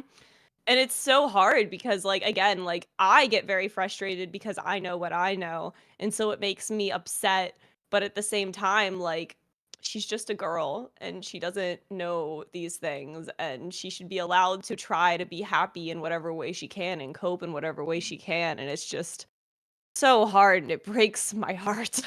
That and the poor girl's lonely too. Like Andy, you kind of brought this up. Yeah, I loved this she's portrayal. of literally her. alone. I love this portrayal where she's like, But- "Hey, Cloud, I didn't have a friend You know like what's that something growing I do up. like, though? Don't take her for granted." And she's sitting on the windmill, like, Yeah. "Wow, you really sat on this windmill and looked in her window every day. Like, wow, nobody wanted to talk to me. I was the weird one. I was a stranger." I mean, think about the remake flashback where she's playing hide and seek, and it's like all the other kids ditch her. Don't. You know, it's stuff Yeah. like that. So, like, of course she loves Cloud. He's really nice to her. She doesn't get a lot of that. Well, and I would argue it's not just Cloud she loves. I feel like what the remake trilogy has done such a good job of doing too is she and Tifa are now genuinely best friends. Yep. Like genuinely love and care about each other so much. And something that made me really, really happy in this game is when Tifa is in the live stream and she's seeing all those people like say to come back. And the fact that one of them's Aerith made me so happy because like I don't know. I love their friendship, and I think it's the cutest, purest, most precious thing. For the first half of the game, Aerith and Tifa were my favorite part of the game. Mm. Like their chemistry and I would agree. every scene with them was just so fantastic and really, I enjoyed it a good bit.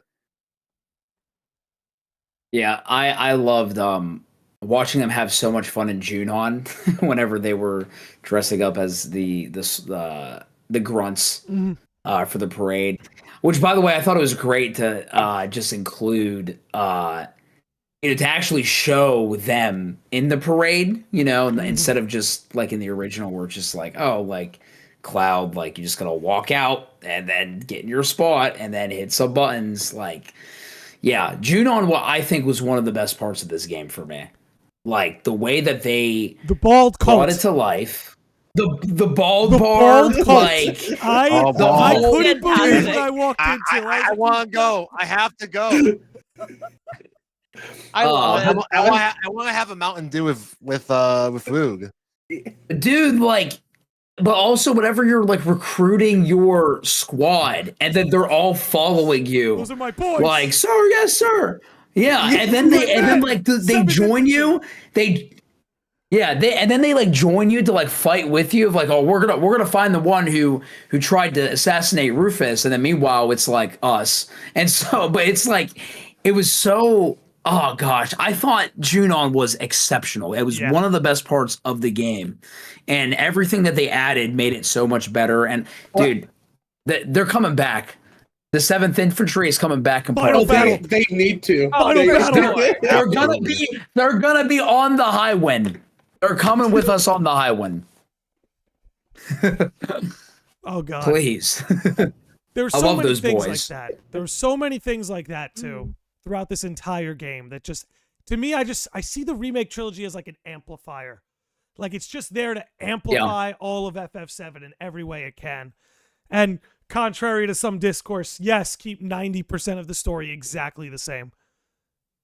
Yeah, honestly. Which, how did you guys feel about that? With them teasing, changing fate and everything like that, how do you guys feel that a lot of those changes really are like behind the curtain, taking place within the live stream as opposed to on the surface where the story itself is taking place? Did you find that was a clever way to really explore new things, or did you feel because go ahead. I liked it a lot. Because and here's why I think so, because and you brought this up on one of your podcasts, I think. You're talking about Livestream White and Livestream Black. And so, and I didn't read the novel, so I don't know much. I kind of just have a general idea of like what it's about. But this whole remake trilogy is Sephiroth and Genova in a chess match against Aerith and the planet, and everybody's pawns on the board. And so, like what you were saying in one of your other podcasts, Landy, one of your most recent ones, like, and I thought this is a really neat detail that I don't think really anyone else caught. But like whenever like there's moments where like Zack will fall into the live stream and it'll fade to white. And then it's like, okay, like Aerith is and the planet, they are taking Zack and putting him where they want him. And then there's moments where it'll fade to black whenever Sephiroth he sends him through wherever, like that part, the live stream black. And so Sephiroth is moving the pawns on the board. And so I think I do love that that all of that, a lot of the changes, they are things that are like within the live stream or like things that are not super obvious and in your face, because in the background, like it's implied, and this is also in remake, that Sephiroth and Aerith are very aware of Final Fantasy VII. They played the OG on the PlayStation 1. They know the story. Like they're very aware of what's going on. So they're having this like chess match against each other, and they're like things are changing because of it. So I love it because also, like I don't like, there's people on the internet who are like, oh my gosh, they ruined FF7. No, they didn't. Like 90% of the game is faithful to the original, they changed things.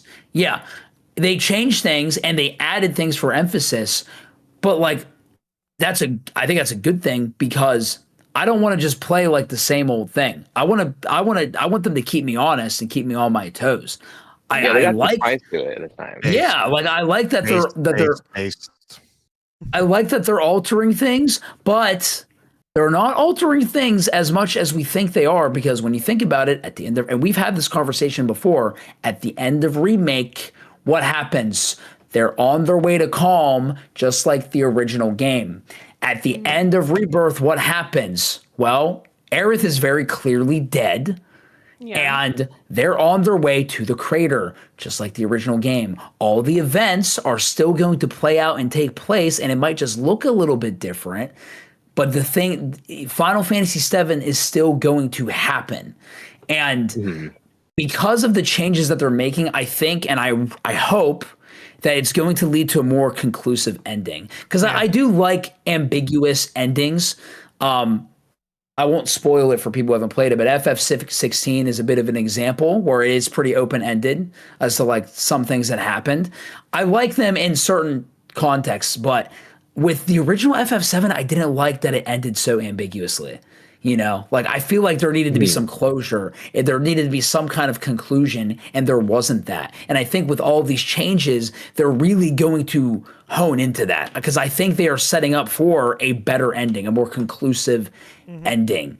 And I think these changes and what they're doing in the live stream and in the background is a big part of that.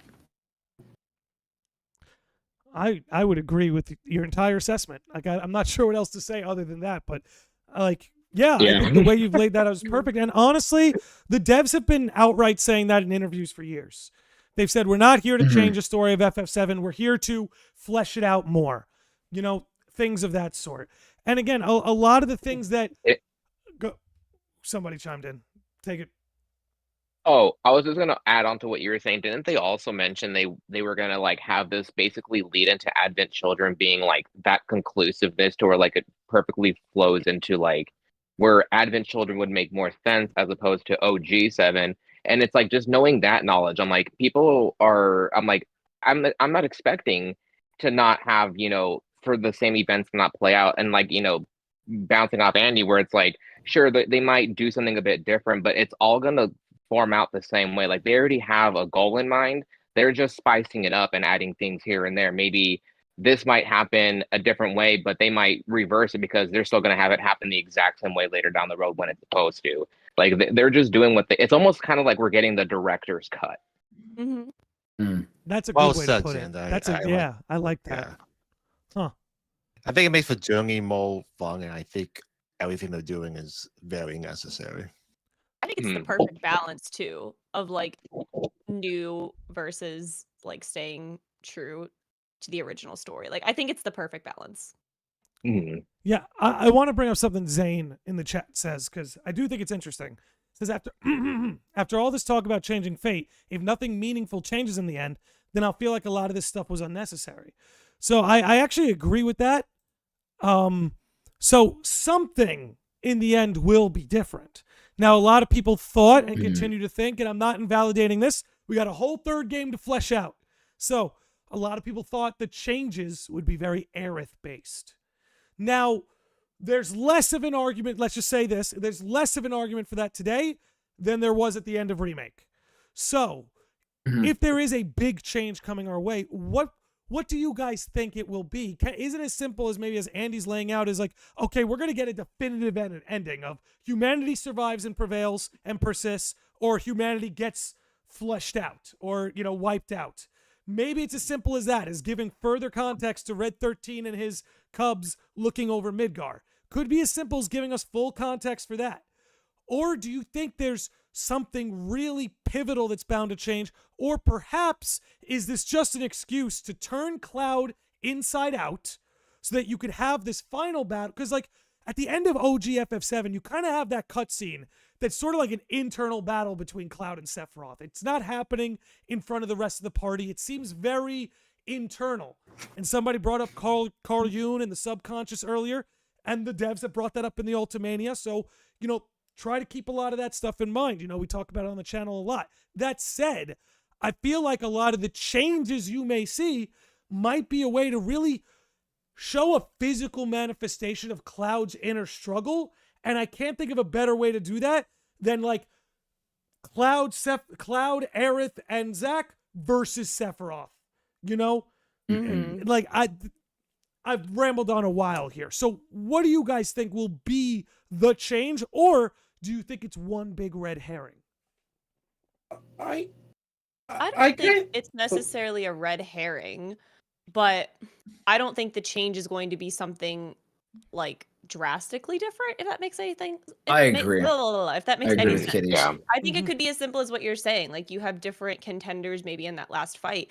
But I would argue that, like, even if it's not a big change, I don't think that makes all this unnecessary. I think every change that they have made has served to strengthen the story, to strengthen the characters, to make us, or at least me anyway, I don't know about anyone else's experience, but I care a lot more. I do too. Like, Yeah. I same. feel like Big same. I'm way more invested and I care a lot more about literally every character in this game. So I would argue none of that's unnecessary. Like, even if we end up with a similar resolution, like, I think that all the changes, I think the biggest change is going to be how I perceive that ending. Yeah, and like What it makes me obviously, you know, you have the compilation like that takes place after FF7. Like you have Advent Children that's 2 years after FF7. You have Dirge of Cerberus. So of course, like like the planet is safe, right? But we just don't know how much. Like I think what I really want is I want to see some kind of closure, and I think that's what I mean by like a definitive ending, because the game just kind of ends. Like there's no conversations after. Like I want to see like some conversations. I want to see that it's like, you know, whenever you know, you're telling a story, you have like your exposition, you have your rising action, you've got your climax, you've got your falling action, and your resolution. We hit the climax in OGFF7, but then we go straight to the resolution. There's no falling action. It's just, and I think that is so important because I think we're gonna get that yeah. though, because I think all so the too. changes they've made and everything that they've done And differently. I'm saying this time around that's the biggest thing that I want out of fleshes this everything whole out. trilogy is like I want to not just be like, okay, we're done. You know, like, yeah, I guess humanity lives on for however long the compilation goes on for. Then maybe 500 years in the future, Red 13 is thriving with his cubs, you know. But, like, I want to see, like, the conversations take place. Like, I want to see that falling action, like, sequence that I feel like we were missing after the climax of the original game. And I think that's something we'll hopefully definitely get to see. Yeah. Just and I based think that's off what of they're how setting they up for. I think they're absolutely setting up for. I feel like it's almost guaranteed that they want to do that because of just how, I mean, look how charming these characters are. Look how charming look at how well the dialogue is between the characters. Yeah. Not even just the main characters, but no. NPCs. Like all the characters, all the NPCs out in the world, like, yeah. They make you fall in love with the world of Final Fantasy VII because the biggest theme, one of the biggest themes outside of like death and accepting death and, you know, learning how to cope with that. One of the biggest themes in this is we got to save the planet. And they do a great job. Well, one of my favorite things about this game is like they make the world feel so alive. You know, like Queen's Blood is a perfect example of that. We didn't even talk about Queen's Blood. It's a perfect example. Like the different personalities of people that you play Queen's Blood against is amazing. And not people. And not, yeah, and yeah, robots. Don't you play against like a chocobo? Yeah. So they make you and I think that's why they threw so much variety in this game. They want you to fall in love with the world because they want you to see this world is worth saving. Yeah. The world all the people in it. Yes. All the people in it, all the creatures in it. Yeah, 100%. I think when going back to like you said like Aerith, it's kind of ruled out that, you know, Aerith thing's not changing. I would kind of argue like that could be of what the, you know, was fated to happen, and then Aerith chose that with, you know, after learning. I think, you know, because like if she didn't do, if all those events didn't happen, they wouldn't have won, right? They wouldn't have beat Sephiroth. They wouldn't save the planet. I could see like, you know, having free will. You know, you're still going to have consequences for actions that you make and actions that you don't make. And Aerith maybe, again, regaining that knowledge she maybe chose to make the right choice instead of the choice that doesn't work out in the end. And I think maybe in part 3 we'll see other characters have to face similar choices that can make or break the whole saving the planet thing. Yeah, and to kind of like address like something that was brought up in the chat, like they're not undoing 30 years of established lore. No. Like they're taking the lore and the story and they're expanding upon it. It's an amplifier. Like Yeah. FF7, the original FF7 is still intact. There's nothing Yeah. being undone. That is still there.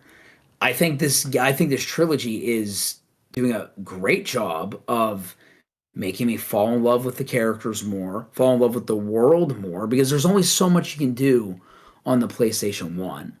You know, and even argue with this like them making the game that they wish they could have made.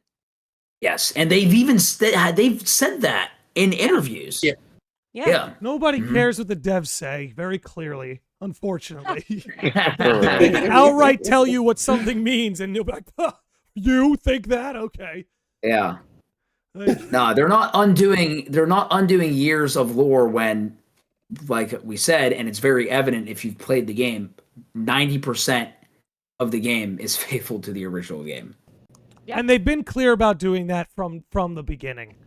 You know, Mhm. they've been pretty clear. And Yeah, even in like the early 2000s, they were talking about that, right? Mm-hmm. Mm-hmm. You know, it's people got to remember back in those PS1 days, like FF7, FF8, and FF9 all came out within like a 3.5 year span.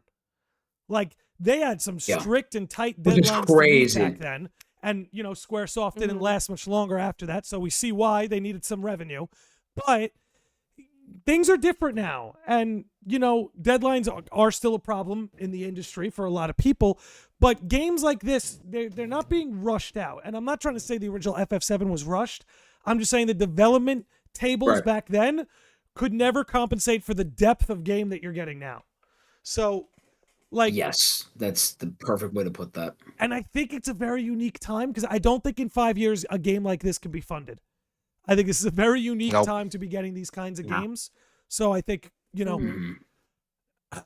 I don't want to say enjoy it while it lasts because I hope- everything's cyclical, everything swings back. But, you know, it's really impressive that they've put out a game quite like this. And I think, personally, I Yeah. love that a lot of the changes or wackiness is happening in the substrate. Like we learned that all these alternate and multiple worlds that are popping up, they're being born as a consequence of the live stream, which is connected to our planet.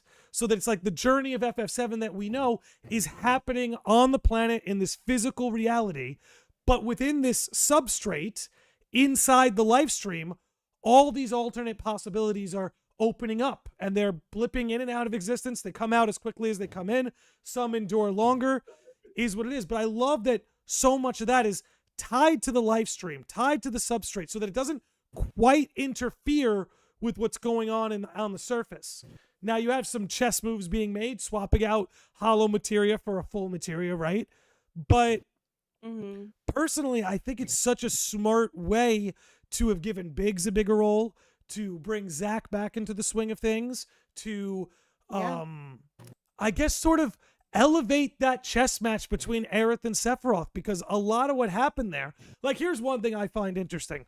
One thing I couldn't wrap my head around for the longest time was when Aerith was like, when they woke up in that pocket dimension with Aerith and Cloud, she's like, let's just call it a dream. My dream, to be exact. That threw me for a loop for a while, because I'm like, wait, you could just dream up your own, like, alternate world that maybe only exists for like a day, then it goes away, but like, how's that possible? But if you go back to Remake, Aerith goes on this whole speech about living under the plate and living in Midgar with these reactors, and she's like, all those hopes and dreams being woven into one, all those memories, and then you learn that when the live stream is made of memory, it's not just memories of reality.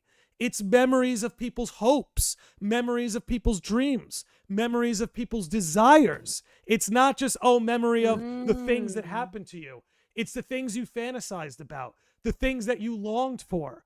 So Aerith was, in a sense, able to set up that little world so that she could play out that date with Cloud. because that was a particular And- dream of hers.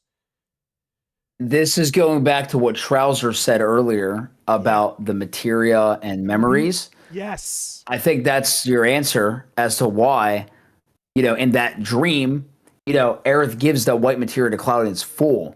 Well, because she has all those memories. Yes. But we were talking about before, she was losing part of herself. Right. So I don't know. I just wanted to bring that back up. It's like the wheels were turning. What I was trying to say earlier. Yeah. That's kind of exactly what I was trying to say earlier, because she's forgotten a lot of things, therefore the materia is hollow. Yeah. And you know what's great?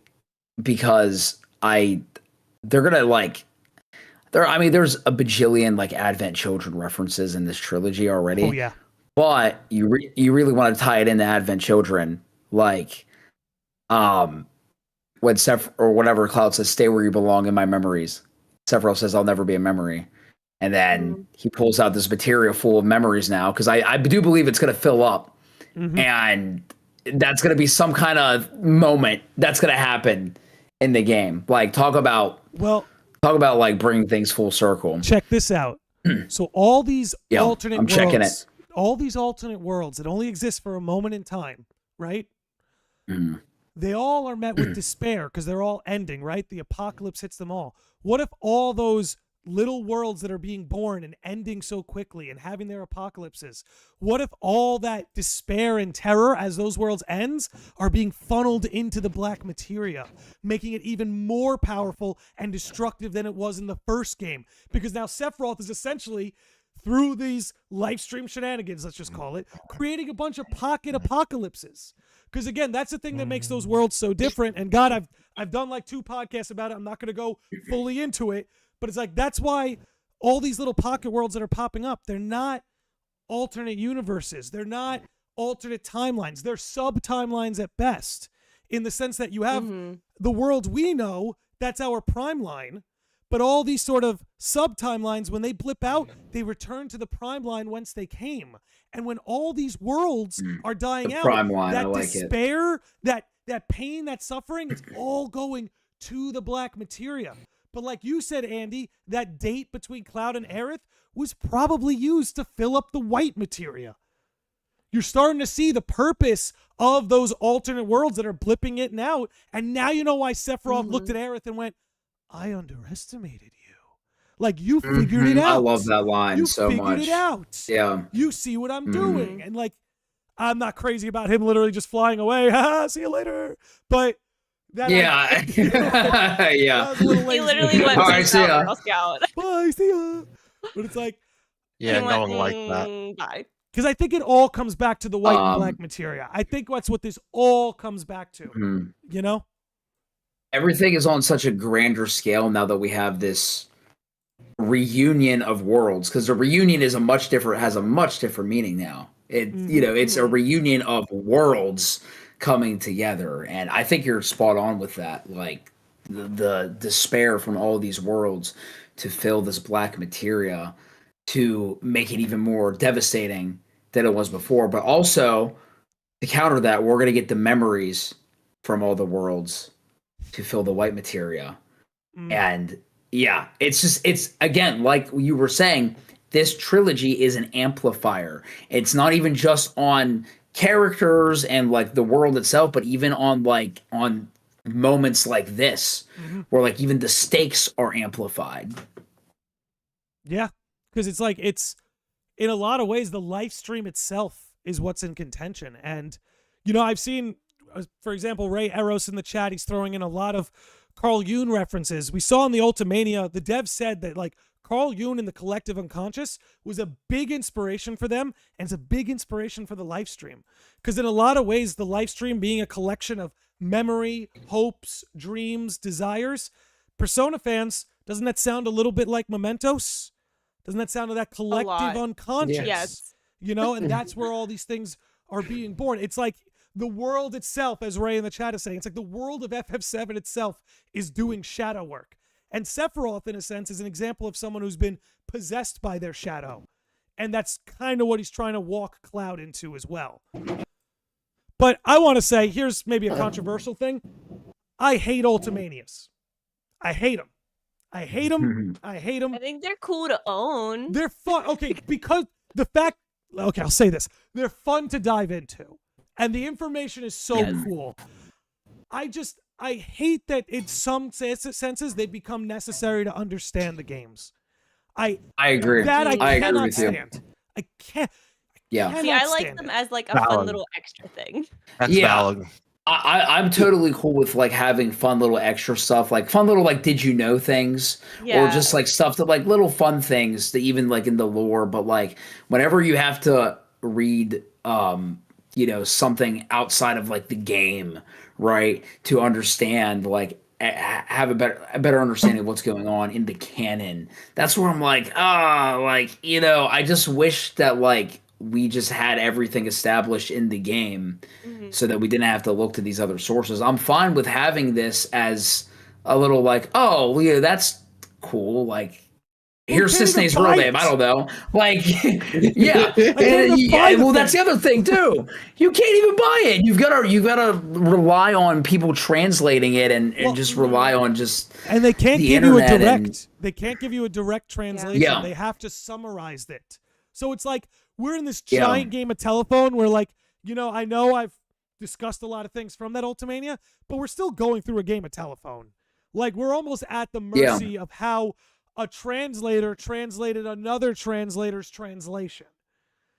So that's the kind of stuff where I'm like, I do have a question. Shoot.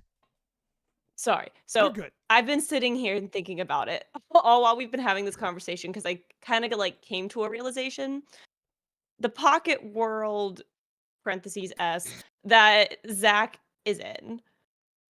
Like, do you think it's just Aerith and Sephiroth being able to essentially manipulate these, or do you think Zach could have potentially done it to himself? Only because he has a line where he's talking to Biggs, where he talks about how he wanted to like take his life back and stuff. So, Landy, I think Landy covered this on a podcast, I believe. Well, I was not there, and I would like an answer. I'm ready to cook the dish. Yeah. So, my thoughts on that is that let's take it back to Remake.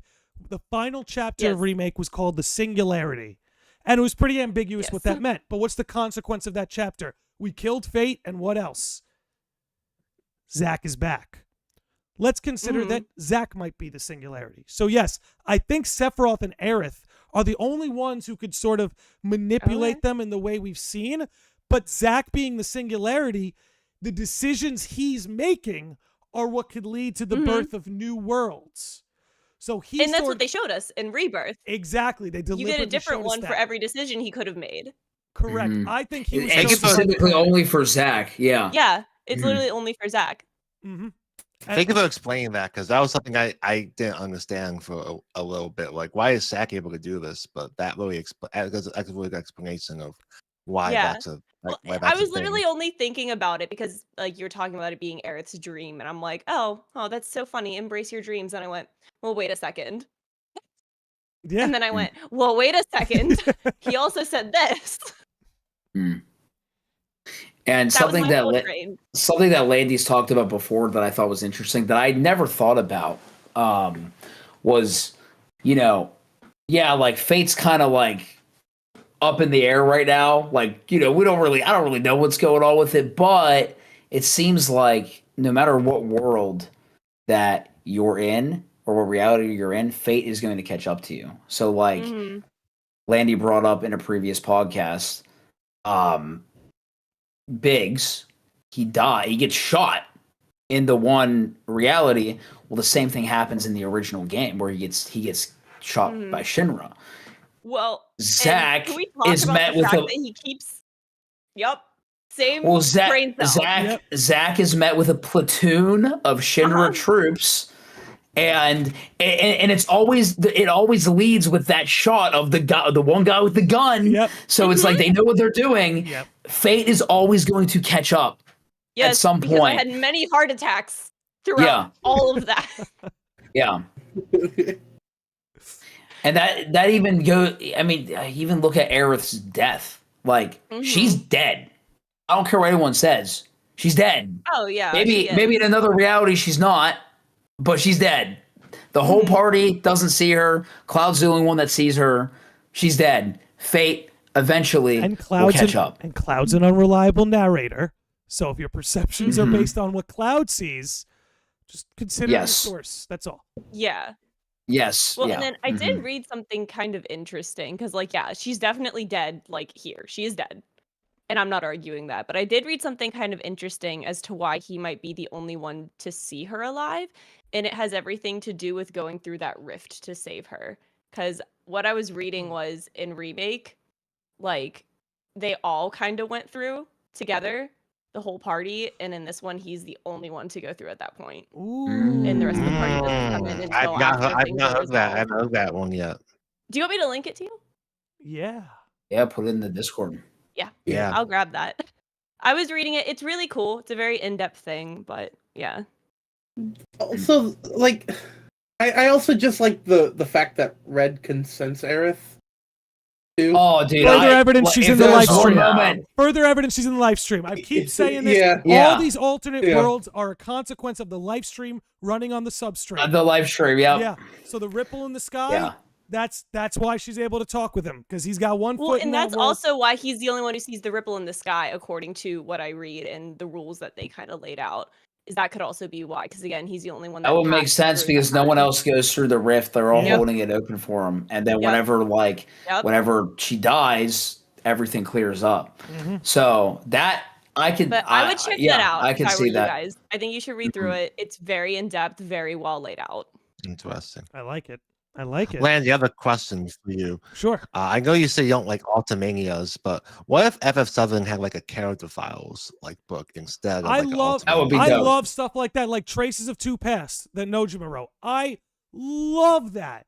So much of Tifa's story in Rebirth is building off what he put in that book. Like everything from freaking Emilio to the doctors to the medical debt. Like all of it is in there, dude. It's that stuff I love. So to answer your question, Lance, character file driven stuff, I love that. If you're adding to a character's like backstory, something like that can be really cool. But like clearing up how the life stream works, when you need an outside source to understand like major plot points in the game, like that's where I'm with you, Landy. I'm like, oh, like I'm not a huge fan of that. But yeah, like adding to backstory, like that, I'm all for that all day. I'm Give all me that for all that. day. Yeah. I need to get that book. It's a really good book. It is a really good book, I must say. Okay, let's see. What haven't we discussed yet? Anything come to mind that we haven't discussed? Anybody's like aching to discuss?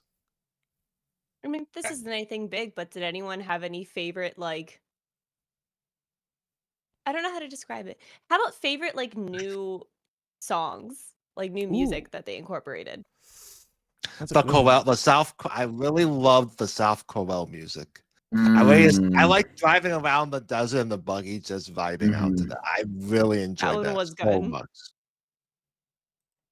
I like Kyrie's A New Merc song. I knew you were going to say that. Oh, yeah. That's K-pop written all over it. It's so cute. Okay? It's the cutest thing. That is the best song in the whole game, and you will not change my mind. I will say some of the best character development in this game was that Kyrie would put 10 out of 10 effort into her brand and advertising and 0 out of 10 into the work itself. And no follow through. Genius. That's exactly who she is. She's so relatable. Love it. So relatable. I love her. But I heard that a lot of people found her really annoying, and that made me really sad because I really enjoyed the part she played in this game. But she is annoying. She's annoying, but that's what I like about her. She's not. She's precious. Don't you dare. It's part of her charm. It's the same reason why Yuffie was like more annoying in the original game than in Remake or Rebirth, in my opinion. She's annoying, but it's part of like her charm. She's never annoying. I love her. She's the most adorable menace I've ever met in my life. I'm not going to say Can I give you a fun fact, Kitties? Can I give you a Kyrie fun fact? Yes. in one of the Yes. novels, she falls in love Uh-huh. with one of President Shinra's children. So one of Rufus's Oh, like I love that. illegitimate Oh. brothers, Evan. So look out I for a love that character for her. Evan in the next game. I got a feeling he'll probably pop up. Okay. Because what you learn is that Okay. President Shinra was kind of pulling a Genghis Khan, you know. Kinda Oh, trying I'm to sure he sprout that was. seed wherever he could. But you know, as far as the music, that song's the best song. I fell my in love with the opinion. overworld themes, even though some of them were like remixes of Okay. older tracks. Dude. But like Gungaga, Wait a I'm minute. in love with Gungaga's theme. Gaga. I don't know. Wait a Yeah, minute. Gaga is actually amazing. Wait a minute. The closer you get to Midgar, the Hollow theme starts playing, and then they added a battle version of that. Oh, dude. So good. That was one of the best for me. I love that so much. It's such a nice touch. Yeah. Although another Listen to- close contender is any silly little song Yuffie sings. Mm. And I know all of them. I'll have you know. I've been singing the boredom I really around like my to house, I have to listen- be honest. I really like to listen to the Cries of the Planet battle theme. I think that was really good. Oh, Lance, yeah. For a second, I Yeah, thought you were yeah. going to go, I really love to listen to the cries of the planet. That's really Dave. Can Because you same. hear their euphoria? I mean, I feel like if we're going to talk about music, like No Promises to Keep is. Oh, that was is- obviously also That very good. yeah, like Yeah. that song's been on repeat on. How like, ironic. YouTube Listen, How forever. ironic is it that the theme is no promises to keep, and at the end of the game, Cloud and Aerith literally make a promise. You promise? Promise, and then it follows up with this journey has no promises to keep, and I went, Okay. oh no. Actual question for you guys, because I don't know how I feel about this theory. So there's a theory that's been going around, and I can see the evidence that would back it up. I'm just kind of like, I don't know where I stand on it, but I'd be open to it. There's a theory that's been going around that like, okay, what if the Aerith that Cloud is seeing is actually Genova, like manifesting, like So I some think kind that of they're version of different. Aerith or something. I heard the theory going Which one? around. Because I'm talking about at the the very end? final scene at the tiny Bronco, the last scene. I don't think Yeah. that is. I do think don't that you either. might be onto Yeah. something if it were right It's after not her my death. theory. It's just a theory that I heard because I was like, okay, I could see like the evidence. I don't know how I stand on it, but I think it would absolutely be within Sephiroth's character to do something like that. So I don't think so. Real, Like, well, I see what they're saying, but I just don't think so. Well, I I don't agree think so with either. Kitty. What I'm saying is, I don't think, and I'm kind of with you, but I'm saying is like, I think it would be within Sephiroth's character to mess with Cloud that bad. You know what I mean? Well, I mean, it would be within character, but also, I don't know. I also noticed a pretty big difference between the Aerith that Cloud sees where they're all sitting after they Mhm. presumably put Aerith in the water, and the one that's at the High Wind. There seems to be a pretty big difference to me in the way that she's acting. I don't know if any of you noticed that, but Yeah. in that scene right after where she's with Cloud and like he's like asking Tifa if she's coming or whatever, and she just kind of looks like weirdly deadpanned. Well, there. that's kind of what sparked later like that on- theory, apparently. Yeah, Of but like, later on when they're yeah. at the end and like Tifa's crying in the grass, like she shows a lot more like concern, which is a lot more in Mhm. character for Aerith.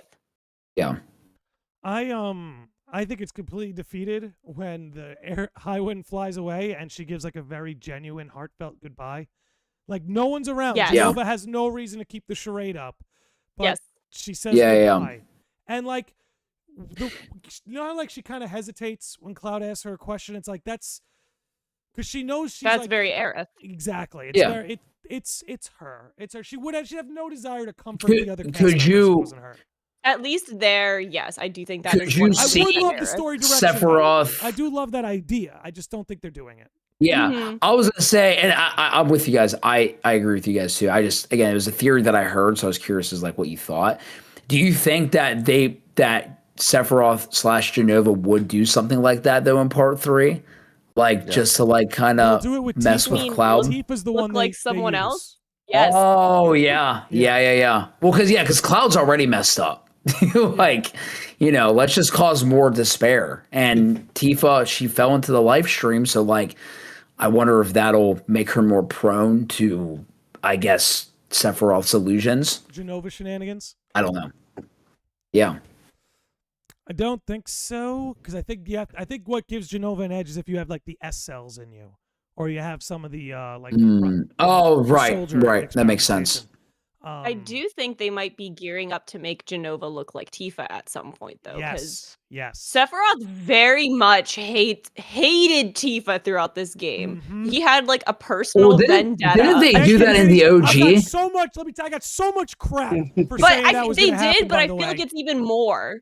Like it feels so much more pointed. Personal. It's like personal. Didn't they do that in the beginning of the OG? game. From the beginning of the game, though, like this entire rebirth part, he's like whispering in Cloud's ear, "Is she really real? Like, are you sure? There's no way." Like it's so much more aggressive. Like they did it in OG, but like it's so much more aggressive.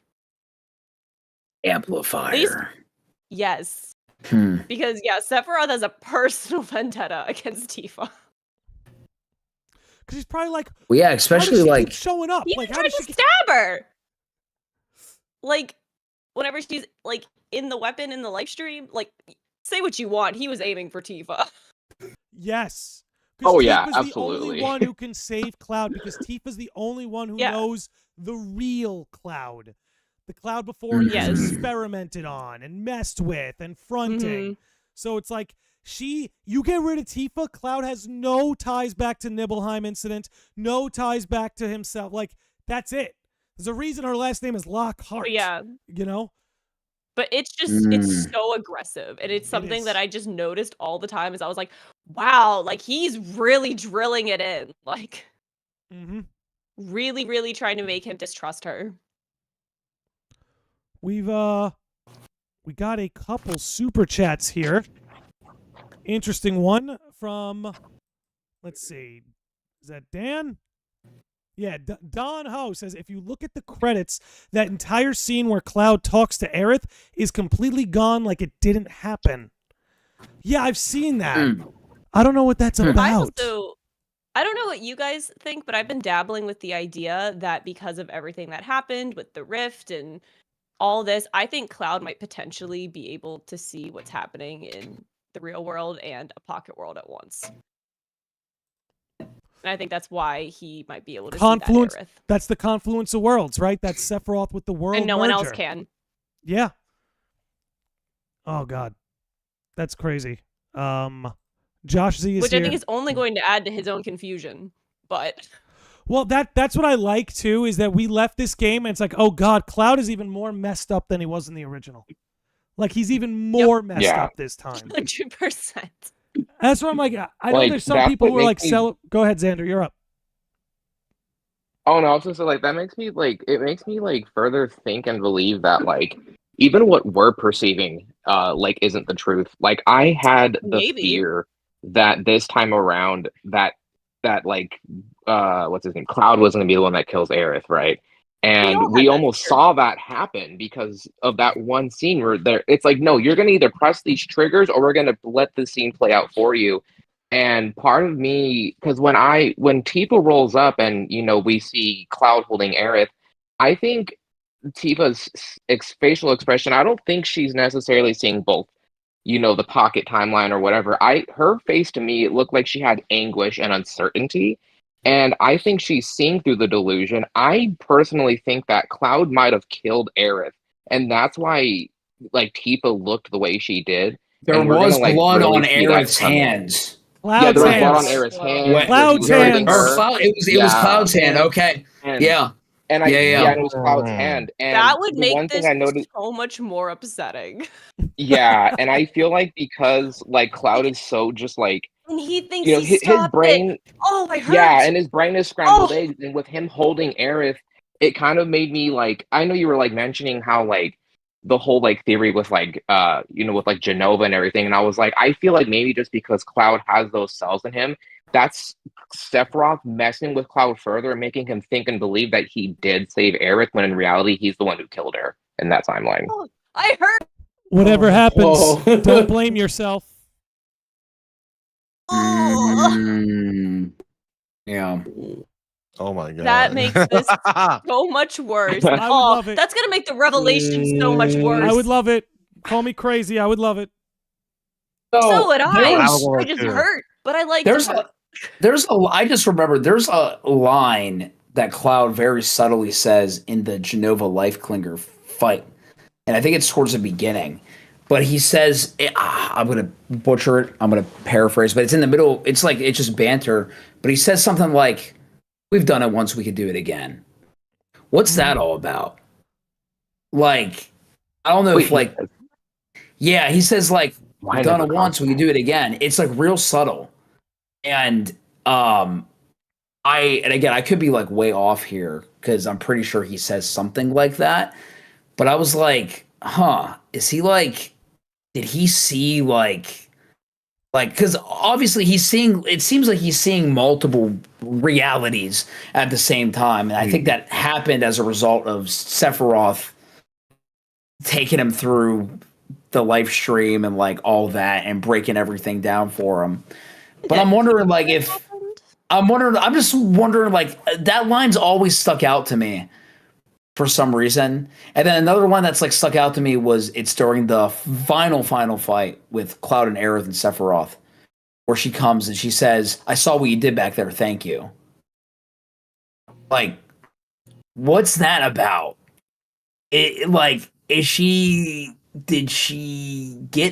Cloud actually save her in that reality where he deflects the sword? But like, I don't know. I'm just curious on your thoughts on that, because I don't know. My thought on that is, like, if you remember the line from Advent Children where Aerith kind of reaches Cloud in his consciousness, she says, like, "Hey, you came for me. That's all that matters. Is that you came for me." You know? I think that might just be what she's referencing. Like, "Hey, I saw what you did back there. You came for me. You tried to stop him. You stopped yourself when I know there are forces pulling your strings." So I think she might just be referring to that. Like, because like there are some translation differences. Like Knock Flugel on Twitter did bring up that like in the Japanese version, in the ending cutscene, she doesn't say "you promise." There's none of that in Japanese. There's no "you promise." That's not there. So again, this is where the game of telephone curiosity, what comes does in. she say instead? Let me. Somebody asked that question, and we've not gotten an answer. But if we do get one out of Knocked, I will. Oh, okay. I will bring it. Because now I want to know. I'm sure someone in the chat knows. Someone will hunt it down. Somebody will hunt it down. I do want Josh Z to explain something a little further. He chimed in with a super chat. Says the way she turns and looks at Cloud by the water is exactly like Sephiroth. I went back and looked. Josh, if you could be a little more specific, I'll happily read out your whole message. I'm just not quite sure the context of what you're saying. I think I might know what he's saying. So that part where they're at the water and everyone's torn up and Cloud's like totally fine. There's a part where Aerith turns and looks at Cloud. And again, it's that weird deadpan look. Like, I also thought it was kind of weird. I don't know what to make of it, though. Because I think she acts vastly differently there than she does later at the end. It's weird. I mean, that's been a thing with Aerith in both games, right? Is in the final chapter, she kind of transforms in a way. You know, or at least she slips into a different role. She becomes more, like, ethereal, you know, kind of, I don't know. I don't quite know how to put it. Yeah. Let's see. But he's saying that when she turns and looks, that apparently, like, it's the same way that Sephiroth looks. I can't confirm that. I think that's what he's saying, but I can't confirm whether I think that's true or not. Oh, that look Sephiroth gives with the flames behind him, where he gives that small smile? Yes, like that. I can't confirm it, though, because I'd have to look. Okay. But that's what he's saying. Okay, I'll have to look at that. That's an interesting observation. Huh. In the flashback. Okay, I got you, Josh. We're with you now. We're all caught up. Okay, so Umbra saying apparently Rebirth had a lot of localization issues. Oh no. Oh no! Oh no! Oh no! Here come the Here we go. localization people Honestly, again. no, Here we there's too much, go. Yeah, there's too much the discourse toxic already. There's not even room. I think Yeah. we There's not should. even room people. for the I'm going- localization talk. There's too much shit going on as is. Oh no. But I am excited, by the way. I'm not not a good job, personally. I'm just saying, I want to let everyone know I am working on the video. I'm going to officially announce that the shipping wars are over. I can't wait. I'm working real hard on it. Oh, They're over? Okay. Oh, yeah, it's over. It's over. Pinky Everyone knows it's promise? over. Everyone knows it's over. We all know it's over, right? We don't have to say who ends up with who. I hope so. We just know it's over, right? We don't have to have the conversation anymore. We could talk about other things like the confluence of worlds. I Isn't that don't more pay fun? attention. I don't pay attention Well, to the shipping wars. I mean, not to be abrupt, but one person's dead and one's not. That's all I'm saying. Like, Andy, what is death? that's don't all I'm like saying. What is death? Like, no one likes the I answer. don't like that answer. What is What death? is death? Okay. Oh, come I'm on. sorry. Or did the localization mess that up? Do we have to go re-examine? Like, yeah. Anyway. We're getting spicy. I'm just trolling. Just trolling. I know, yeah, I'm just trolling, but like at the same time, it's like the whole like I try to stay away from like localization discourse because I think it's so stupid. I just try to 'Cause- stay away from discourse. Yeah, See, I And, like like- I like and- discourse that's about like the lore in the game. Like that's what I'm here for. You want to argue all Yes, day but, about like, like, what's the dude, nature of these I worlds? just don't like FF7 Aerith any alive or arguments not? I'm all about for that. ships. FF7 is not like a love story. Like, yeah, there's a little subplot action going on there, but There's like love that is in not the the story, theme. but There it's is not a no, love that is not story. the theme. You know, like it would be. This isn't The Bachelor. It's not. Like, I'm just saying, there is a lot more. There's a lot more to be taken out of Final Fantasy VII as a whole than just who loves who more, who ends up with who. It's so dumb. Yeah, it's It's such a very weird. dumb. But It's very dumb. well, what makes it so dumb is that like, look, Cloud has feelings for both of them. And just like just like Aerith still has feelings for Zack, but also has feelings for Cloud. That's okay. Yeah. These are young folk. These are young puppies in love. All right. I don't know. They're young puppies it seems in weird to me to confusion. like to deny Cloud has feelings for both of them is to literally deny the character of Cloud. Yeah. Mhm. You know what I mean? Yeah. Same goes for Aerith. I agree. You know, if you truly Yeah. love these characters, you understand that they have very complicated feelings because they're normal. They're real. They're created to be like Yes. real They're people. They're people. very Yeah. real Yes. and complex characters, and that's what makes them great characters. Exactly. They have their own Mhm. little flaws just like real people. I just wish people would stop calling Aerith mean names over it. I agree. Yeah, that's weird. I agree. Outline. You know, this is where it's like, for people who are this competitive, it's like you shouldn't be this competitive about Tifa and Aerith. You should be this competitive about like the Yankees exactly. and the Red Sox. Like that's what sports. is You're for. right. Like, you want that, we have that. It's okay. Yeah. There's a time and a place for it, but here is not where that should be. No. I just want to say fuck both those teams. Yeah, I'm with you, Lance. I'm with you. I'm with you. Oh, God. But I don't know, because I do think this is where I'm like contrary. I actually think the romance of FF7 is beautiful and like actually fun to talk about when you keep it in context. Like I do think it's pretty cool. It's fun to talk about when you're not like being a jerk and Or arguing competing. for the sake of arguing. Like, you know what I mean? Well, because I'll say Yeah, it's fun that's when you what don't I have love someone about yelling at you FF7. about your wrong opinion. Yeah. Well, that's what I love about FF7 is the love triangle. So many Final Fantasy stories, the romance is very obvious and direct. Clive and Jill, Tidus and Yuna, Snow and Sarah. Like you keep going. It's usually Zidane, Garnet, Garnet, Rinoa, Zidane. Yep. Squall. You could keep going. But the love triangle is what makes FF7 very unique. You know what I mean? Like that. This is something that's actually quite unique to FF7 within its own series. So I don't know. I personally Now, I love it. I think it's what's made. These I'm not gonna characters lie to you, so though. nice. That scene that they show later on where Zack asks Marlene if she has feelings for Cloud and she says yes made me hurt so bad for him though. I But you felt weren't terrible. there. I wanted to cry. He wasn't there. But you weren't there. He wasn't. Yeah. I know, but I still feel so bad for him. Mhm. Yo, but I don't know. I feel bad for him that it's his boy, that his girl went up, moved on. Well, that's to. what makes it even harder. Yeah, yeah. And Yep. not to be this Zach Fair fangirl that I am, but I think that's what makes me hurt even more is I know that like because he is the way he is, like even like if Aerith herself was like, yeah, I like Cloud, I want to be with Cloud, he would do whatever he could to make that happen, and that makes me cry because he's Cloud, that great. save her. You know, save her, Mhm. Cloud. Yeah, Yeah. it's just Mhm. it makes me feel all the things for all the characters. And again, but you see, like that's a consequence of all the romance, right? You feeling all that. Yeah. It's like this complicated, Yes. convoluted situation. And that's what I was saying earlier. Like I hurt and I'm frustrated, but I also feel for the other characters too, and like it's just so hard. Mm-hmm. Yeah. I feel what they're feeling.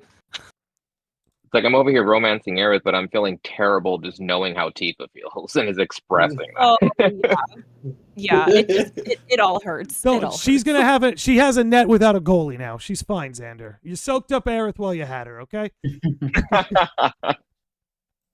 You made the right choice. Okay. Oh God, we're at 2 hours 15 minutes, so we're rolling. Okay. Let's It's see. moving. Was there anybody something you wanted to cover? Anything that stands out that we haven't discussed today? I'm still going to the. I'm unlike- the ending is next, right? We want to go all in on the ending? Because I feel like we've touched on it as is. Like, what about the ending are you trying to touch on? I don't know, I just want to say that I thought the date scene in Aerith's dream, that was one of my that might be my favorite sequence of events in video games. I Tell me why. was losing my mind because I am the way I am. That's valid. That's valid. Lance, So tell me like why. as a big Sack fan, like that did hurt me as well. But like the way like the scene of the Turks, like it was more about I can't explain it that well. It was about the energy. It's a The chess whole energy. match. The whole time Yeah. it's still a chess match. Like she's hiding there, and Sephiroth's like, "Oh, this is where you're hiding." And like we were talking about earlier, and again, Landy talked about this on a previous podcast. Fate's eventually going to catch up. So whenever she pushes Cloud in the live stream, here comes Sephiroth walking through the door, and you know what's going to happen. Yep. You know what's going to happen. Yep. I also thought that was. Oh, sorry, Andy. Go ahead. No, I didn't have anything else said. That was really it. I just want to say I thought that was probably the most real we might have seen Cloud in the entire in the entire 2 games so far. Mm-hmm. I think so too. My heart shattered when she tried to get him to buy her the hair clip. I bet it did. I don't But- think you realize how bad it was for me. It's valid. It's valid because I'm a Sack fan too, so I feel you on that. But I don't know I thought that scene was just done so well. It just made me accept what was happening. I think it's funny because I've watched a few people react to that scene in particular, the date scene, and I kind of love the wide range of reactions people had. You know what I mean? Like I feel like you could be watching anyone play through that scene and you don't know what kind of reaction you're gonna get. You could have someone who loves to see them being romantic like that. You could have someone like Lanz and Kitties who's just like feeling for Zach the whole time. Or, you know, you could have someone like me, and I'm like the meme of the woman with all the like mathematical equations around her, and I'm like, she said it's a dream. What does that mean? What is this? We're reading subconscious? What's going on? I think for me, it wasn't even that they were going on a date. For me, it was like, that's what Zach did for her. Like, you are trying to make Cloud do what he did for you, and it just broke me. Zach is not the first man to take his lady shopping, all right? That is a generic No, but first date. okay. Okay. All right. No, but you're not understanding. do You're not if they understanding. talk, I Kitty? cried What do you when do that with happened in the slugs? original because I thought that was the cutest freaking thing in the world. So for me, it was too close. I was so upset. I had it was a him nice buy call. her It was bracelet instead. it was a nice callback. How about that? It was a not so nice callback. It was a painful callback. But it was a callback. But it was a painful callback. So we got another super chat from Josh Z, and I've got to say, Josh, this is a unique moment where I actually disagree with you. But let's do this. Just personally, I don't think, agree at all. Yeah, he says, but hey, we're gonna read it out. Just personally, I don't think the Cloud has romantic interest in Aerith. His body language and facial expressions seem disinterested, and he does not initiate with her. Am I crazy? I think you might be a little crazy about this one, Josh, because to me, it's very clear Cloud has feelings for Aerith, but he also has feelings for Tifa. That doesn't invalidate the other end of it. Yeah, and that doesn't mean that it's the same amount of feelings, but he does have some feelings for Aerith. Very clearly. Very clearly. Yeah, and there's like a scene as well I didn't realize was skippable, but it's before you leave Casa del Sol, where you can talk to everyone on the beach. That specific scene between Cloud and Aerith, if anything, confirmed that even further. That he does have like those feelings for her as well. Of course he has feelings for her. Did we miss the part in Gone Gaga where he got mad that she had feelings that she still had feelings that too, for Zack yeah. and called him a loser? Like any he jealous definitely got teenage jealous. boy. Did we all miss that? Because that happened. Yeah, completely overlooked that. Yeah. I watched that today. Actually, Like every other jealous boy that likes the girl. Like that's all that is. Everyone tried telling me, well, he doesn't remember. Okay, yeah, but he's jealous. It's obvious. It's clear as day. I don't think anyone's denying that he isn't jealous. I think he didn't realize that he was calling Zack a loser. No, because he doesn't remember Zack. No, but in the context of the situation, like even just knowing that he meant a lot to Aerith, meeting his parents, like it seems that even Tifa like respects Zack and has a decent impression of him. Like that's just a jealous boy moment. Which I liked, mind you, because I also thought it was very funny that like shortly after that scene, Tifa and Aerith are having a conversation. They're like, okay, so yeah, he doesn't remember Zack, does he? No. Like it made it very no, clear, not like, at all. Clearly not, but yeah, and they got to make that clear for sure. Oh, they made it clear. Ooh, painfully clear. But speaking of which, I have a bone to pick with Cisne. I'm like, Cisne, pry this case open right now, and she wouldn't do it. She wouldn't do it. That was a nice little tease in the trailer where she's like, you! And then she kind of keeps it quiet from then on out. She kind of plays well, yeah, she doesn't say anything, yeah. And I'm like, which is a little frustrating, but I get it. Open, Cisne, Zack's parents are here. This could be like an episode of Maury. Like, come on. This is the place to do it. I love how she tells him. She remembers him, but doesn't elaborate any more than that. Yeah. She's like, oh, it's you, except the last time I saw you, you were comatose. Yeah, and Cloud's like, yeah, I do that once every 5 years. I do that on occasion. Once every 5 years.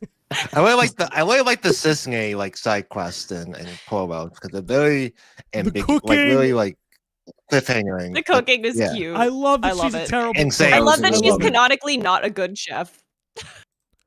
Well, when you I love how like she says to Aerith. Yeah. I was gonna say, well, when she says to Aerith, I know why he picked you. That kind of, as a Cisne fan, I bet that hurt me. That hit me too. I actually prefer Zack and Cisne together personally, but that's like dream headcanon for me. That's like a dream in part 3. I'm a Zack and KittiesinMitties canon. No, I'm kidding. That's valid. Zack Kitties forever. Langs and Cisne forever. Listen, that's the shit. Listen. Wow. No. I do think that Zack and Cisne have their moments for sure, but it's like I said, I don't know. There's something about when he took her shopping. Where you eat. You don't shit where they work for the same company. They got to clock in at the same building. You don't do it. That's fair. Don't even know her real name, bro. That's a red flag. That's a red flag. That's how you know she's still a let Lance Turk. catch that red flag. That's for him to catch. That's a red flag. Hey, you know what? Sometimes it makes the situation more Yeah. like exciting. I've Did already you got guys notice I've already got the fan similarities? fiction. Whoa. I'm sorry. I already have my Listening Like fan that's so toxic. I've already got That's so my toxic. Listening fan fiction. Cisne enlists Lance to spy on the bald cult so that she can get information out of Rude. That's my Listening Yeah. fan fiction. There you go. Yeah. Yes. I love it. But did you Oh guys my God. notice the similarities in the color palette between Aerith and Cisne? Like their color palette's very similar. They both have like In the her pink new and red uniform. thing going on. Mhm. Oh, yeah. I never thought about it. Oh. I did like that we had Aerith and Cisne interact quite a bit. Like that was I that love was that. really I nice. love that was so really much. nice. Do y'all think we're ever going to learn her real name, or they're just going to keep that a mystery forever? I don't know. I I don't had know. a burning desire to know at one point, but I think I've just kind of accepted. Yeah, I'm same. kind of the same way where I'm like, it would be cool to know her real name, but I'm just like, if Now, they, I feel like I also just if want to they only know her as chose, Cisne. and I like the name Cisne, honestly, I do, and like Cisne's I a feel very like, good name. and I feel like if they did, I feel like if they did be like, oh yeah, by the way, here's my real name, I think I'd just be like, okay, like Like, you all know, right. it's like, all right, In case Cisne, anyone thanks. was curious, I I did read somewhere that there's like is it Before Crisis that she's in? Is that also what she's in? I'm just trying to think if I'm remembering. I this think she's in correctly. Before Crisis. Yeah. I think someone said that like there's I don't know if it was in the Japanese version or something, but in some sort of like default thing, it says like Shuriken or something Yep. there that's instead of her I name. remember reading Yeah. that. That would be Yeah. stupid. That'd be really Yeah. stupid. Her name is not Shuriken. No. Shuriken. Shuriken, Yeah, sure you can. No. like she's like Cisne. a code name. Yeah. Yeah. Yeah. I think Cisne's better. But I honestly I don't know. I don't know if I quite care anymore. Yeah. You guys Do have a we favorite know any- Turk? Reno. You guys know my answer. Rude. yeah. There's just something I I like really Rude like a lot, about too. gingers with weapons. I don't know. Yeah. I think Yeah, gotta I agree think- with Kitties on Reno though being Yeah, the best. Reno. Yeah. He's just so fun. Reno Yeah. and Rude together are like the perfect like duo. Like they complement each other so Yeah. well because they're so different. I felt that way more even after watching. But that being said, I did the think there was movie? I did like that charming moment where Elena is bitching Rude out and demanding ice cream. Sea salt ice cream reference.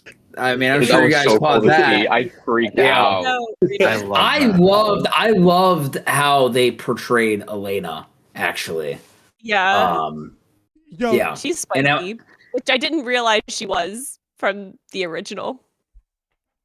Oh, and the pink glitter gun. Can we talk about that? What a choice! I love her pink glitter gun. I actually, like, a lot of people were surprised that she was only 18 when the Ultimania dropped. Mm. But I actually kind of love that because I think that makes her crush on Sung even better. Because now she's like the newbie Oh, who yeah, crushes it's on so the cute. old guy. Yeah. Mhm. It's cute. Elena. They did good. She's bigger part this time around, I liked. hmm I also thought it was funny that Rude just missed Reno completely. Like, he could not stand being around with this, like... Because we Yeah. all missed Reno. He was speaking for all of us. We all missed him. If we get a DLC, it's Reno's Vacation. That's what we need. I What wanna we- see- Yeah. Reno's vacation. I want to see Reno in a bald cap in the bald cult. They're like, Rude sneaks in. No. That's good. Up for it. I kind of secretly hope that he was off on his secret mission doing something though. I'm not gonna lie. I kind of hope it wasn't an actual vacation. Here comes the Reno DLC. Reno's Curious. day off. Well, That'd I be mean, in amazing. the I'm original, they kind of go on vacation whenever they're like whenever you do the Wu-Tai stuff. Maybe he did something in Wu-Tai, and we're just not gonna know about it till later. Could be. Could be. Just a thought. Okay. I'm trying to think. I know I'm out of stuff. I feel like I'm Oh, I did have something. perfect. Do you think there's any connection between Rufus and Saruf? Yeah, he is Saruf. Okay, that's what I thought too. Yeah. That's That's what I thought too from the way Glenn was taunting him. And the fact that they like the TV broadcast was like, here comes Viceroy Saruf, and nobody comes to the seat, but the camera panned to Rufus. Yeah, that's what I got too. I just wanted to hear what other people had to say. Well, I think the most exciting thing about all that is actually the prospects of Wu-Tai in part 3. Yes. Like Wu-Tai is It makes me so crazy. excited. Like I think that's probably what if you want to yeah. think about what's going to be the most different for FF7, it's probably going to be Wu-Tai, all things in Wu-Tai. Wu-Tai. I think Wu-Tai is going to be like an Eastern Midgar. I think it's going to be such a big hub in the next game. Yeah. Like I don't know.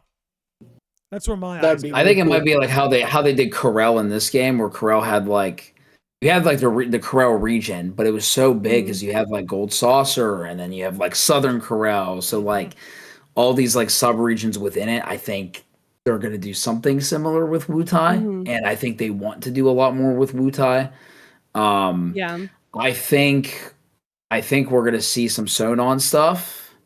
Oh, In Wu-Tai? 100%. Because like we got nothing on Deep Ground at all. I Yes. was about to ask about Rebirth. that. Like, what do you guys Yeah. think is going on with Deep Ground? Because in Missing, they're there. Like, it's it's a thing that's actually actively happening. Do you think we revisit that in part 3? I think What's we going on? have I feel like we have I think to. we have I to think we have because they to. made it very clear that they want to tie everything into this trilogy. And I think Yeah, because that's going to be a way they. Go ahead, Lance. Yuffie still has like a resolution like to solve Yes. with Nero. I feel. Yeah, like. Yeah, Which is- and that was very which is clear, especially in why- her trial. Which I is feel like that's why gonna come I back to her. think you're going to have a lot of Deep Ground stuff in Wu-Tai, like in that region.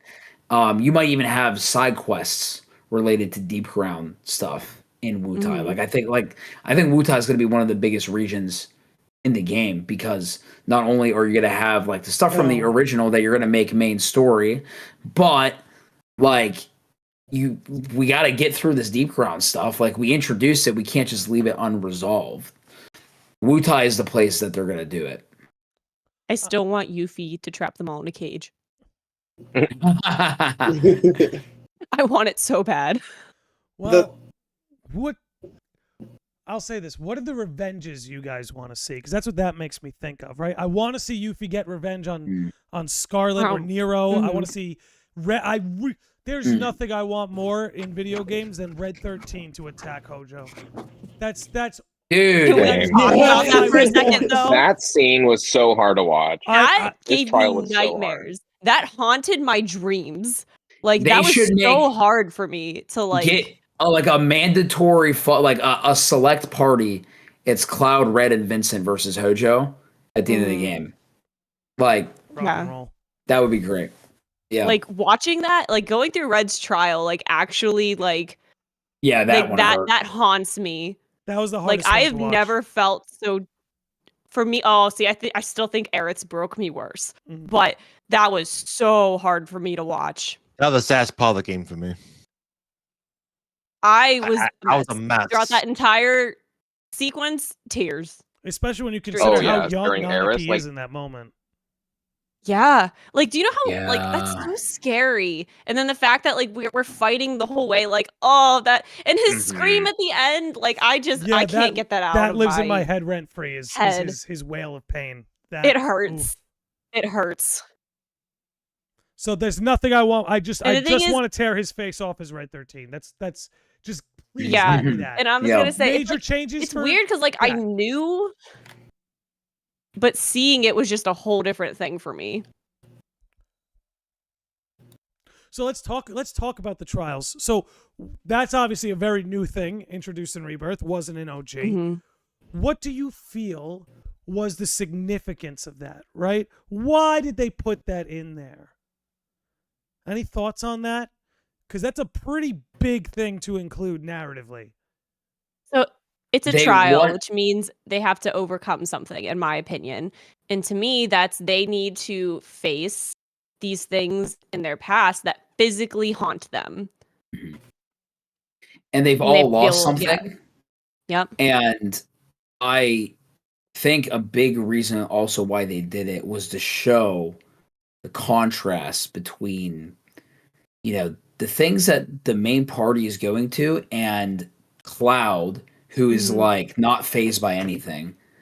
Mhm. And because like whenever Aerith came out, he was like, what the heck you still standing around here for? Let's go. Like, Yeah. what are we doing?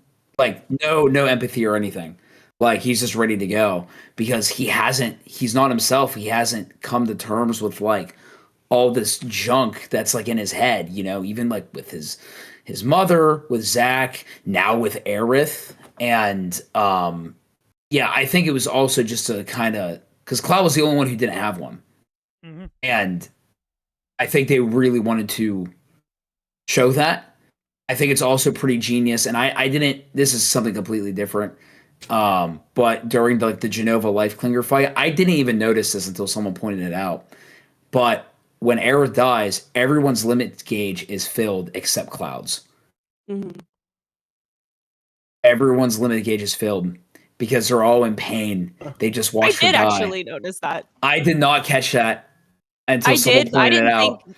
I didn't think deeply on it until later. Yeah. But in the Neither did moment, I I. was just like, "What the heck? Why doesn't Cloud have a limit?" Absolutely genius. Just to further show how what's the word I'm looking for? Just to further show how I guess Okay.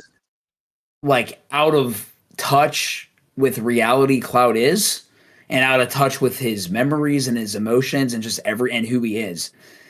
Like they're really honing in on like, dude, Cloud is messed up. Like the unreliable narrator, and That was the he's theme of this game. Was Yeah. oh boy, Cloud is messed up. They were showcasing Cloud's mental state.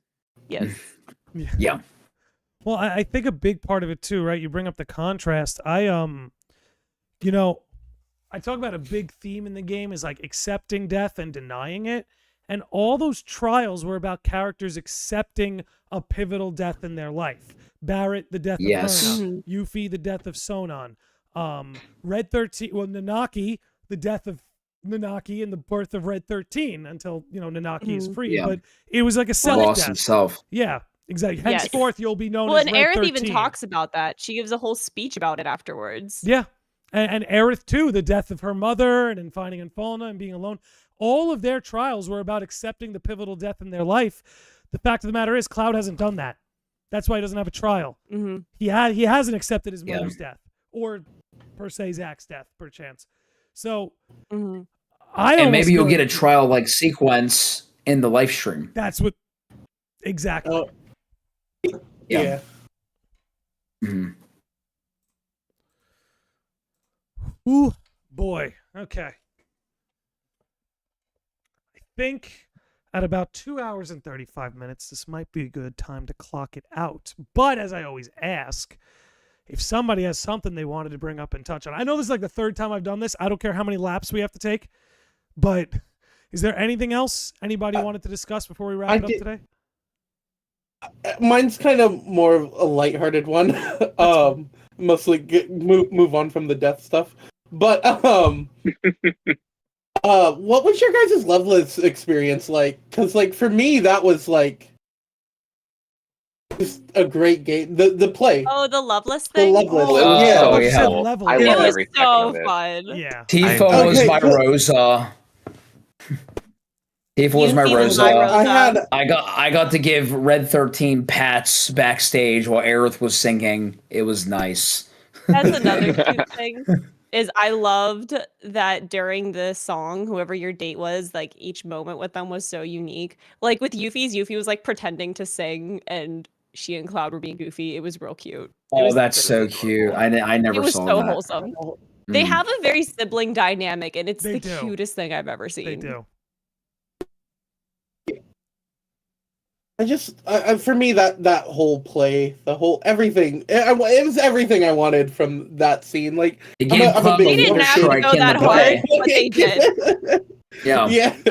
And then they brought Jesse into the scene. Oh, Ooh, Mhm. Jesse's my favorite character from last Did you game. guys, did you guys It notice broke that my heart. Jesse's if you fan. browse the gold saucer freely, like chapter 13, right?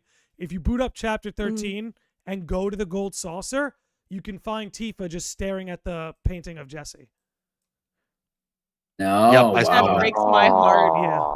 Well, now I'm gonna go cry. Yeah, sorry, Trousers. You were trying to take us away from the depressing stuff. I brought us right back. I brought us right back. I'm gonna go cry. It's inevitable with this game. It really is. But like, oh man, like even that just beautiful scene, it brought me, back to Jesse, Mhm. and that was again my favorite character from Did the you guys last catch- game. I When- want to see like a performance of that beginning segment of the Loveless stuff. I want to see like a live performance with real dancers I would doing love that. that. I would love that. I want to see the It whole was thing. so pretty. Oh yeah. Yeah. I want to see the whole thing, and I want Genesis to star in it. I said what I said. Landy, what were you gonna say just now? Did you guys notice? I forget where it was, but somewhere in one of the side quests, I believe they lay out ingredients for a love potion. Oh, I And they watched match the this ingredients clip of today. Jesse's pizza. The pizza she wanted to make Cloud is the same ingredient as a love potion. Wow, It's I didn't know when that. It's when you talk to Barrett about gardening and Yes. Gaga. Yes. Mhm. Yeah, you can tell him what to plant, and he's like, "Those are like love potion ingredients." Cloud's like, Wow. Yeah. It's She's so funny. cool. I love her. I love it. Pizza's already a love potion, but now she's adding stuff. Rookie our man.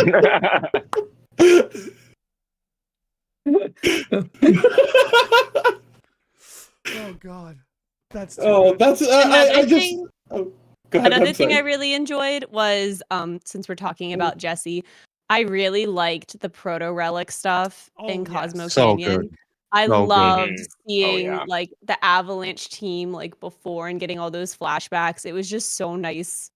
It was a nice little Absolutely. like bittersweet feeling on my heart. I honestly, I just want to say I love that this game put so many character cutscenes behind side quests. I'm all for that, honestly. Yeah. I'm all Mhm. for that. It You know- incentivizes you to do side quests, not even just for the sake of just doing Yep. them, but like Mhm. to actually, and like FF16 did something similar, especially with the ones at the end of the game, where like, dude, there are some side quests in that game that should have been main quests, Mhm. and vice versa. But like, yeah, it incentivizes you to want to actually do some of the optional stuff. And then like, Mhm. on when doing the odd jobs in FF7 Rebirth, it's like, oh, maybe on the way I'll do this, because then something else will catch your eye. So I love that. I love that because I was always afraid. I had FOMO, right? I was like afraid I was gonna miss out if I didn't do every side quest because they had something. Especially, dude, Yeah. the Nibelheim proto relic where Sephiroth just shows up, like Mhm. Casually, as he does. optional, completely optional. Was it the Cosmo Canyon one with Jesse, like with the Avalanche Yeah, crew? that's the one with that Optional, Avalanche crew. completely optional. So cute though. Yeah, real cute. And But I it's like how they optional, even yeah. had the other Avalanche members there, like a nice little tie-in to the DLC. Yeah, I thought that was, that was nice. That was I like nice. that too. I like I would- playing Fort Condor again too.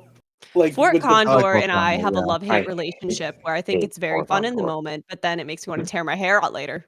Poor Condor and I need to have a talk. It's the same with the Chocobo races for me. It was all fun and games until I did that final race that made me want to cry, throw up, and scream all at the same time. No, the Chocobo races I thought were great. I loved all Most of of them. them were. I hated the last one.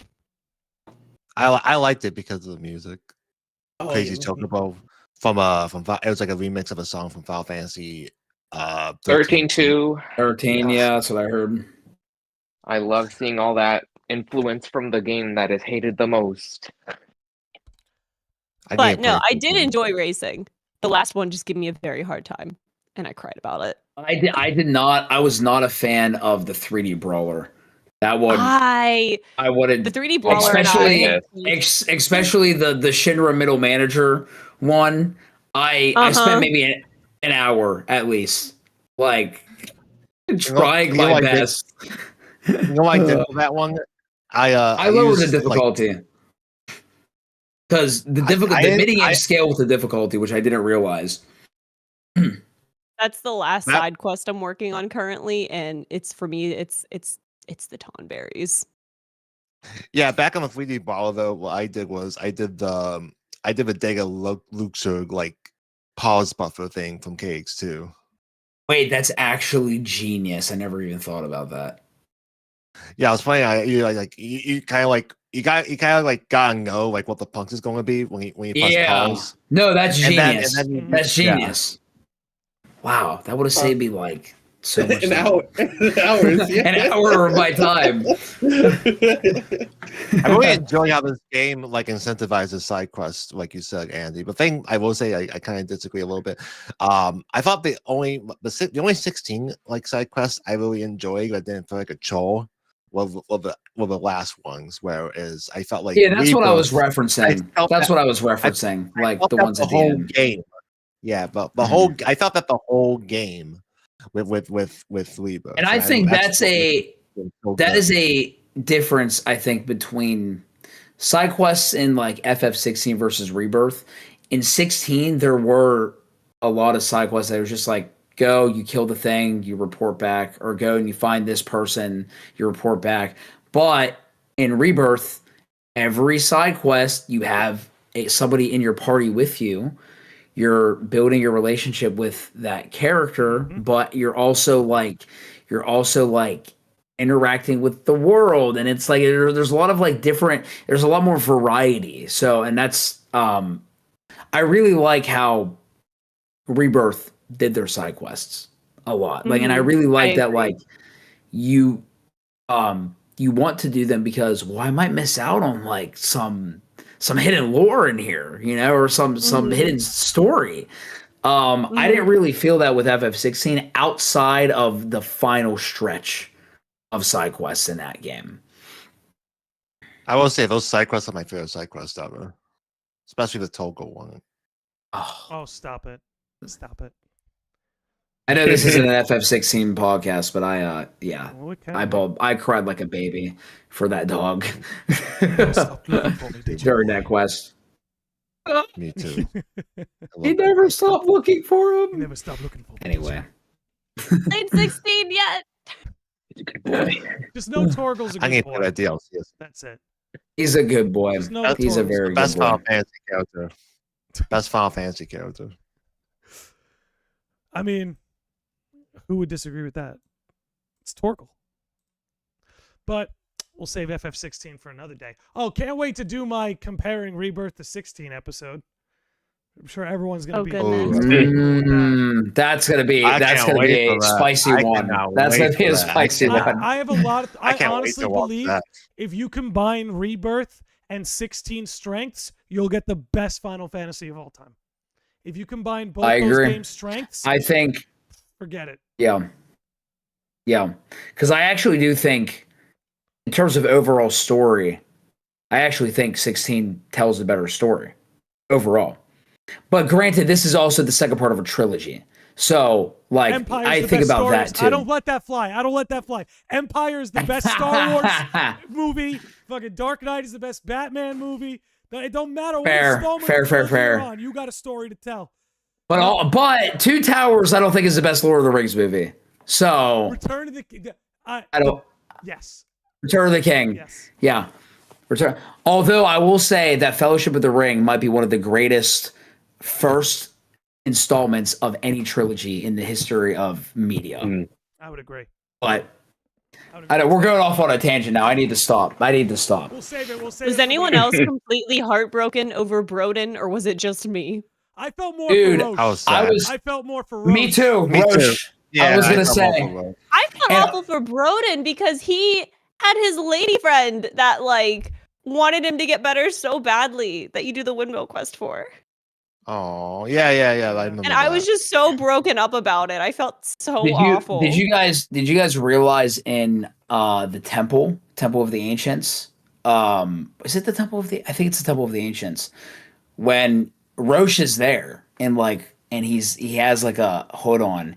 If you hang around him long enough, Yes. he'll I know say, exactly what you're saying. "My friend," and it's so sad. I created Glandy. Not you. I tested Glandy and said It's that like was he's the still in second there. saddest part of the He's game. still in there. I loved it, man. He was the best brand new addition, I thought, in my opinion, to this trilogy. I loved him. Well, I think I loved him. He is narratively perfect in the sense you saw the most vital, eccentric, loud, like the vitality on that man is through the roof. He will never need Viagra. Mhm. The vitality on that man through the roof. But look what Geostigma did to him. And if it could do that to Roche, what's it going to do to Cloud? And that's why I love that one proto relic where you're walking with the hooded figures and Red 13's like, all these guys, they all smell the same. And then Cloud really nervously is like, how do I smell? Like, do I smell like them? Mhm. You know? And Red's like, nope, you smell like Cloud. That's it. And then you hear him like exhale. Little details like that I love too, by the way. Mm-hmm. Ay, Dios mío. Okay. All right, we're sitting at 2 hours, 45 minutes. I don't got anything else. Here we go. Another last call. Our fourth last call. Anything else? Trousers, check those I'm notes. good. I mean, I could talk about this forever. So We could. I know we could probably do another 3 hours if we needed to. I know we could. How would you guys feel about fighting Bizarro Sephiroth at the end? I thought it was pretty great. That was a nice surprise. Yeah. mhm. I didn't see that thought it was great because obviously, like in part 3, they're not going to have Bizarro Sephiroth. They're just going to go straight to Safer Sephiroth. Like I think They do need to bring back both of the gods in part 3, though. They do need to bring that back. I think. So I guess what are you guys looking forward to the most for part 3? Because I mean this is just like a small thing. I don't want to say I'm looking forward to the most, but like I hope they make Knights of the Round like an actual Mandatory. I hope that becomes like the proto relic of what this game was, and then you go to each and then you get it, and then it's like this huge reward. Like I think that would be really cool because I was like thinking about that. I remember I was watching a video, somebody else brought it up, and I was like, yeah, like I think that would go really well because I can't see them doing Gilgamesh again, to be honest. But if you're to do something similar or along those same lines, I think Knights of the Round would be perfect for that. Yeah, take what you think of Gilgamesh. Take what you did best with Gilgamesh and make it better for part 3. Mhm. Or like Knights of the Round. So I've got 2 things I think I'm most excited for in the 3rd installment. I'm really excited to see what's going to go down in Wutai. That's like at the top of my list. And more Zack. More Zack. We're definitely More gonna Zack involvement. Well, look, we're down one party member. You gotta, maybe fill that up a little. How often do you think Aerith is going to show up in part 3? Like, I think it's going to be often enough. Yeah, I'm just curious what you guys think. 3 major times. So make a. I think she'll have 3 big Live roles stream. to play. Live stream, final battle, and then something in the beginning. Yep. Mhm. Okay, that makes sense. And I think in some I ways. like to see like. Go ahead. Go ahead. No, you're good. I was gonna say I'm excited to see like the resolution for like and see all the plot points get tied up, but also I want to see Genesis again. Me too. Same. They kind of hinted at Angeal in the Ultimania. They did, yeah. They did kind of hint at So- Angeal. Yeah, I'm not a big NGO guy. I don't know you And guys, when but- Zack comes back, that I- feather that we see is white. So, just something to keep in mind. Yeah.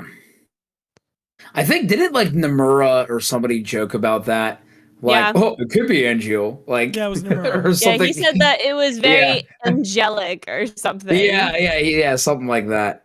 It was something like That's that. funny. That's funny. I think with part 3, though, I'm actually looking forward to the narrative the most. Just because, like, the FF7 narrative, all the best stuff happens now. Like, don't get me wrong, yeah. everything that happens... That's where the story really ramps up. That's where everything ramps up. Like, Is disc 2. Yeah. Like, Aerith dying is, like, just the beginning in so many ways. Mhm. Like, so... I've had I thought Rebirth was a very good narrative. Let me be forward about that. But I think there was a lot of narrative sloppiness that could be cleaned up. But I think it's a consequence of stretching this out and ending it where they ended it. Like, I think I read somewhere they originally thought of ending it when Tifa falls into the live stream, like later in the story. And when I think about it, I actually think that might have been a better ending. But I think there's so much juice on the second half of this plot that they really want to put it all in that final game, because you want your final game, like with a trilogy, man, you want the last installment to be the best no matter what. You really it's a hard thing to pull off, but I think by leaving all of the most exciting narrative pieces for part 3, combine that with perfecting the gameplay we got in Rebirth, I think if you just put those two things together, it's going to be immaculate. I agree. I agree with you. Yeah. And Mr. Bigglesworth says, let me play as Aerith. I think you're definitely going to get Aerith. I think in a lot of ways, Aerith will be like the Zack of Rebirth in terms of gameplay. Yeah, I can see that. I could see that too. Like, maybe she's at Temple of the Ancients and the Gi like come to swarm the Temple of the Ancients and you got to play as Aerith and like keep them out or something. I could just see a few pocket segments with her. Do you think at any point Zack is going to somehow mesh with like the main party? Like he somehow ends up like with like the main party at all? Or do you think it's just going to be like him, Cloud, and Aerith at the end? He kind of like, hinted at it. At the I think end. because I think him and Aerith absolutely are going to have some kind of reunion. But I'm just curious what you think about him like interacting, like Zack interacting with Vincent. Like, what would that look like? You know, I think it'd be cute. I don't know. Yeah. Honestly, I don't know. I don't know if I think he actually will or not. Vince would be like, but guy. What I will say is I wouldn't rule it out because they united once. They could unite again, as Zack said. Yeah. I think it's Well, there's a popular theory going around that the last scene of him at the Turks that is that he's in the world, he's in the same world as the main party because they don't show Wick's stamp. That's true. They don't show it at all. Yeah, so that's a popular thing. It's definitely possible. I'm afraid to think about it too much because I don't want to get my hopes up. Because I was actually very content with the amount of Zack I saw in this because I didn't get my hopes too high. And so I'm trying not to think about that too much. Well, personally, my opinion, I want Zack to stay in the substrate. We talked about that earlier in the episode, how a lot of the changes took place within the live stream in this sort of substrate of reality. I want Zack to stay there. I think that keeps the narrative relatively neat. Yeah. And I think it allows you to explore a lot of what's going on, right? Zack, in so many ways, every time we got a Zack scene, we learned how the world works, right? And like that's what made his scenes so special is they were all very insightful on how fate works, these alternate worlds. He was a very insightful character, just not himself. He has no idea what's going on, obviously, but like just following him is very insightful. I don't want that to change. I think it would be crazy if just like Cloud's the only one that could see Aerith, what if he's the only one who could see Zack? In that same way, because he has this confluence of worlds going on. So, like, I don't want to see Zack interact with Vincent, because I think at that point you're now really deviating from the original story. It would be like, what's the point? Yeah. It's fan fiction at that point. So another reason I don't think it's totally off the table, though, and again, this is just because it's the date I got, but Yuffie's like, what do you think I should do if I ever see him again someday? Like, referring to Zack. I don't know. There's just been a lot of little things, so I don't know. I think they could interact with each other in some aspect, but I don't think he'll be like a permanent party member. Yeah, and I think there's room to bring him in at the end. Like when things are getting crazy. So I think there's going to be a little bit of something. Well, here's the best But I don't think it's chance. going to be like he steps in and fills that last role. And I'm pretty confident we'll see him at the end. Only because the pattern I'm seeing is the final chapters in these games, reality unravels itself and re-ravels itself based around the new parameters. Fate being defeated, white materia, black materia. So in the final chapter of the third game, we should all expect it to get pretty wacky again. We should all expect a reality to unravel to some degree that may allow a Zack and Cloud crossover or some union of characters we wouldn't get otherwise. So I think it's all but certain in the final chapter. I just don't see it happening before then. Yeah, I don't think it's going to be a lot, if so. Even though that'd be cool. Yeah. And I do hope we get more gameplay segments with him, though, because he was very fun to play as. Yes. I agree. Much more fun I than his completely Crisis Core agree. build. For sure. I will say, kind of like Biggs and Aerith, as much as I do enjoy Zack, I do think he should die. Like they Well, did. yes, he should. He's a tragic character. And I think it's kind of like we were It saying. catches up everything's to gonna end everybody back one to way or best. the Yeah. other. I think that's yeah. stay consistent Yeah. for him. Yeah. It's just that his fate is he pushes his limits because he pushed it quite a few times already, even throughout all the different segments we saw. But he's resilient and stubborn, but it's gonna catch up to him. It's part of his character arc. Like they're not gonna change his whole character arc. I would love. And Okay, it's gonna hurt. tell me you wouldn't love this, Kitties. I'm coming to you for a reason. You'll Okay, see I'm ready. why. What if I'm ready. in the world Zack is now in, he's able to reunite with Aerith or one of the, let's say, substrate Aeriths, right? Like the one who passed off the white materia or the one who's passed out and in the coma. What if he's able to reunite? She doesn't remember who he is, but in working together to save the world, she falls in love with him all over again. Would you sign up for that? I think we got it. I think that's a resounding yes. That's a So good. I think that'd be a great approach to That'd take. be. Oh, I that like would that. hurt so much, but it would feel so good later. The emotional turmoil I would go through would be so worth it. But also the emotional turmoil that side of the fandom will go through would be interesting We're to see. all hurting. We're just hurting in different ways. Andy, I told you, I announced it. All of that is over. It's official. We're done with that. I can't wait. I'm ready for it. We're not specifically saying I'm with you. anything, just that it's over. That's it. It is over. No, but if that happened, I might actually spontaneously combust. I don't know if I could handle that level of emotions, and I would be a sobbing mess, I think. But it would be so good. Like, oh god, the amount of emotions I would feel. That would be amazing. I would love it. And again, it would keep Zack in the substrate. It would keep Aerith dead. And you would get this whole new paradigm and dynamic. And, because, look, Aerith's going to be in part 3. Zack's going to be in part 3. Don't reunite him for 10 seconds. Like, I would literally love that, though. Yeah. Like, the more I think about that, the more that is the most beautiful thing I've ever heard. well, if they don't do it, don't blame it on me, please. Don't come to I'm me. not gonna blame it on I you. screwed up. I got your will, hopes up. however. You were so good. You went into Rebirth with low expectations, and now I got the whole. Okay, It was so good. I ruined it. But no, She's gonna, no. If she's they, gonna put the so I logs don't now. think they'll do it. But that's gonna live in my head rent free forever. The Kitties and Middies fanfic is going to be released. Let's go. It's gonna be the most heart wrenching, beautiful thing you'll ever read in your life. Well, I mean, we all kind of sign up for that when we put FF7 into our PlayStations. We don't put it in there This for is true. emotional stability. That's for sure. All right, we've officially hit that glorious 3-hour mark. So I'm going to forcefully shut this down. I know we could do another 3 hours. Like, I know we could. And you know what? When Faye and Guides finish their playthrough, we'll get them in here for another one.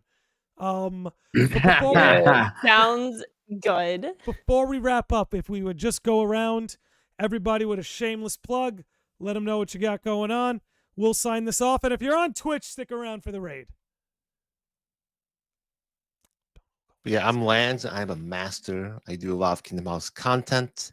And I'm on YouTube here. I'm going to be doing a little bit of Stellar Blade content when it comes out next week. And Landy, we might have something planned for Stellar Blade next weekend. We might. Yeah. Very excited for that. But yeah, check out my friends who are also in this call.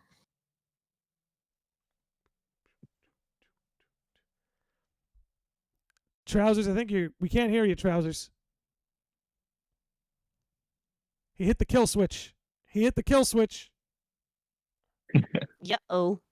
I'll go while Trousers is doing his thing. But yeah, my name is AndyBru. We do a lot of first playthroughs over here, but I also just make videos on whatever the heck I want. It's usually gaming related. I'm going through my Zelda arc right now. I just started The Legend of Zelda: The Wind Waker very recently. So we're playing that. I am also going to be doing some Stellar Blade as well.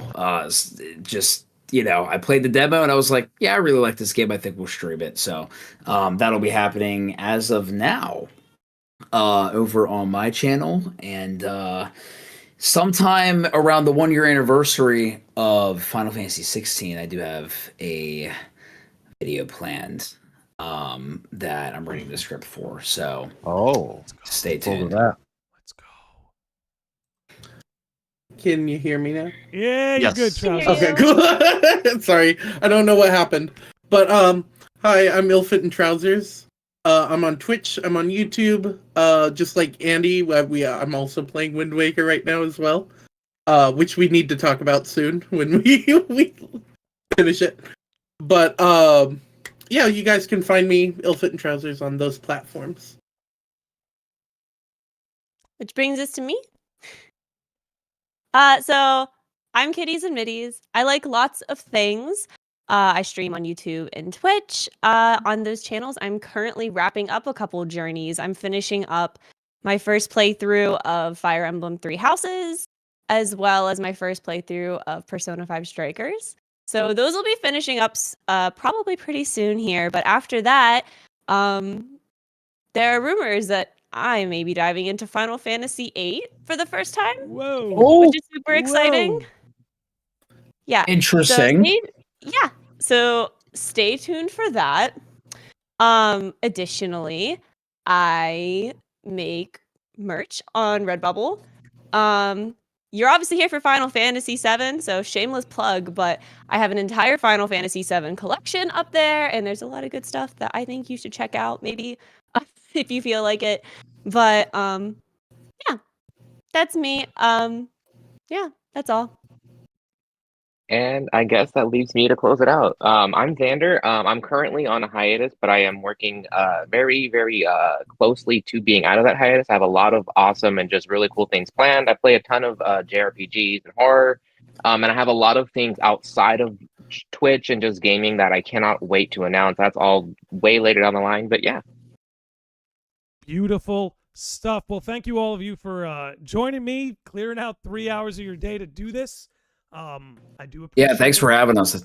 It's always a good time. Anytime. And as I say, guys, all their links are in the episode description if you need them. If you are on Twitch, we are going to raid. Let's see. Let's go with Cynic. He's playing some new Super Mario Brothers. So we're going to raid Cynic. Everybody, let's go. Thank you for hanging out. It's been a good one. Plenty of FF7 stuff coming down the line. Thanks for hanging out, especially if you made it this far into the episode. Yeah. Oh, God, I canceled the raid. It's just to extend the time so YouTube could run more ads. I'm a fraud. Anyway, thank you, everybody, for watching. We're going to wrap it up here. Good night, and see you later.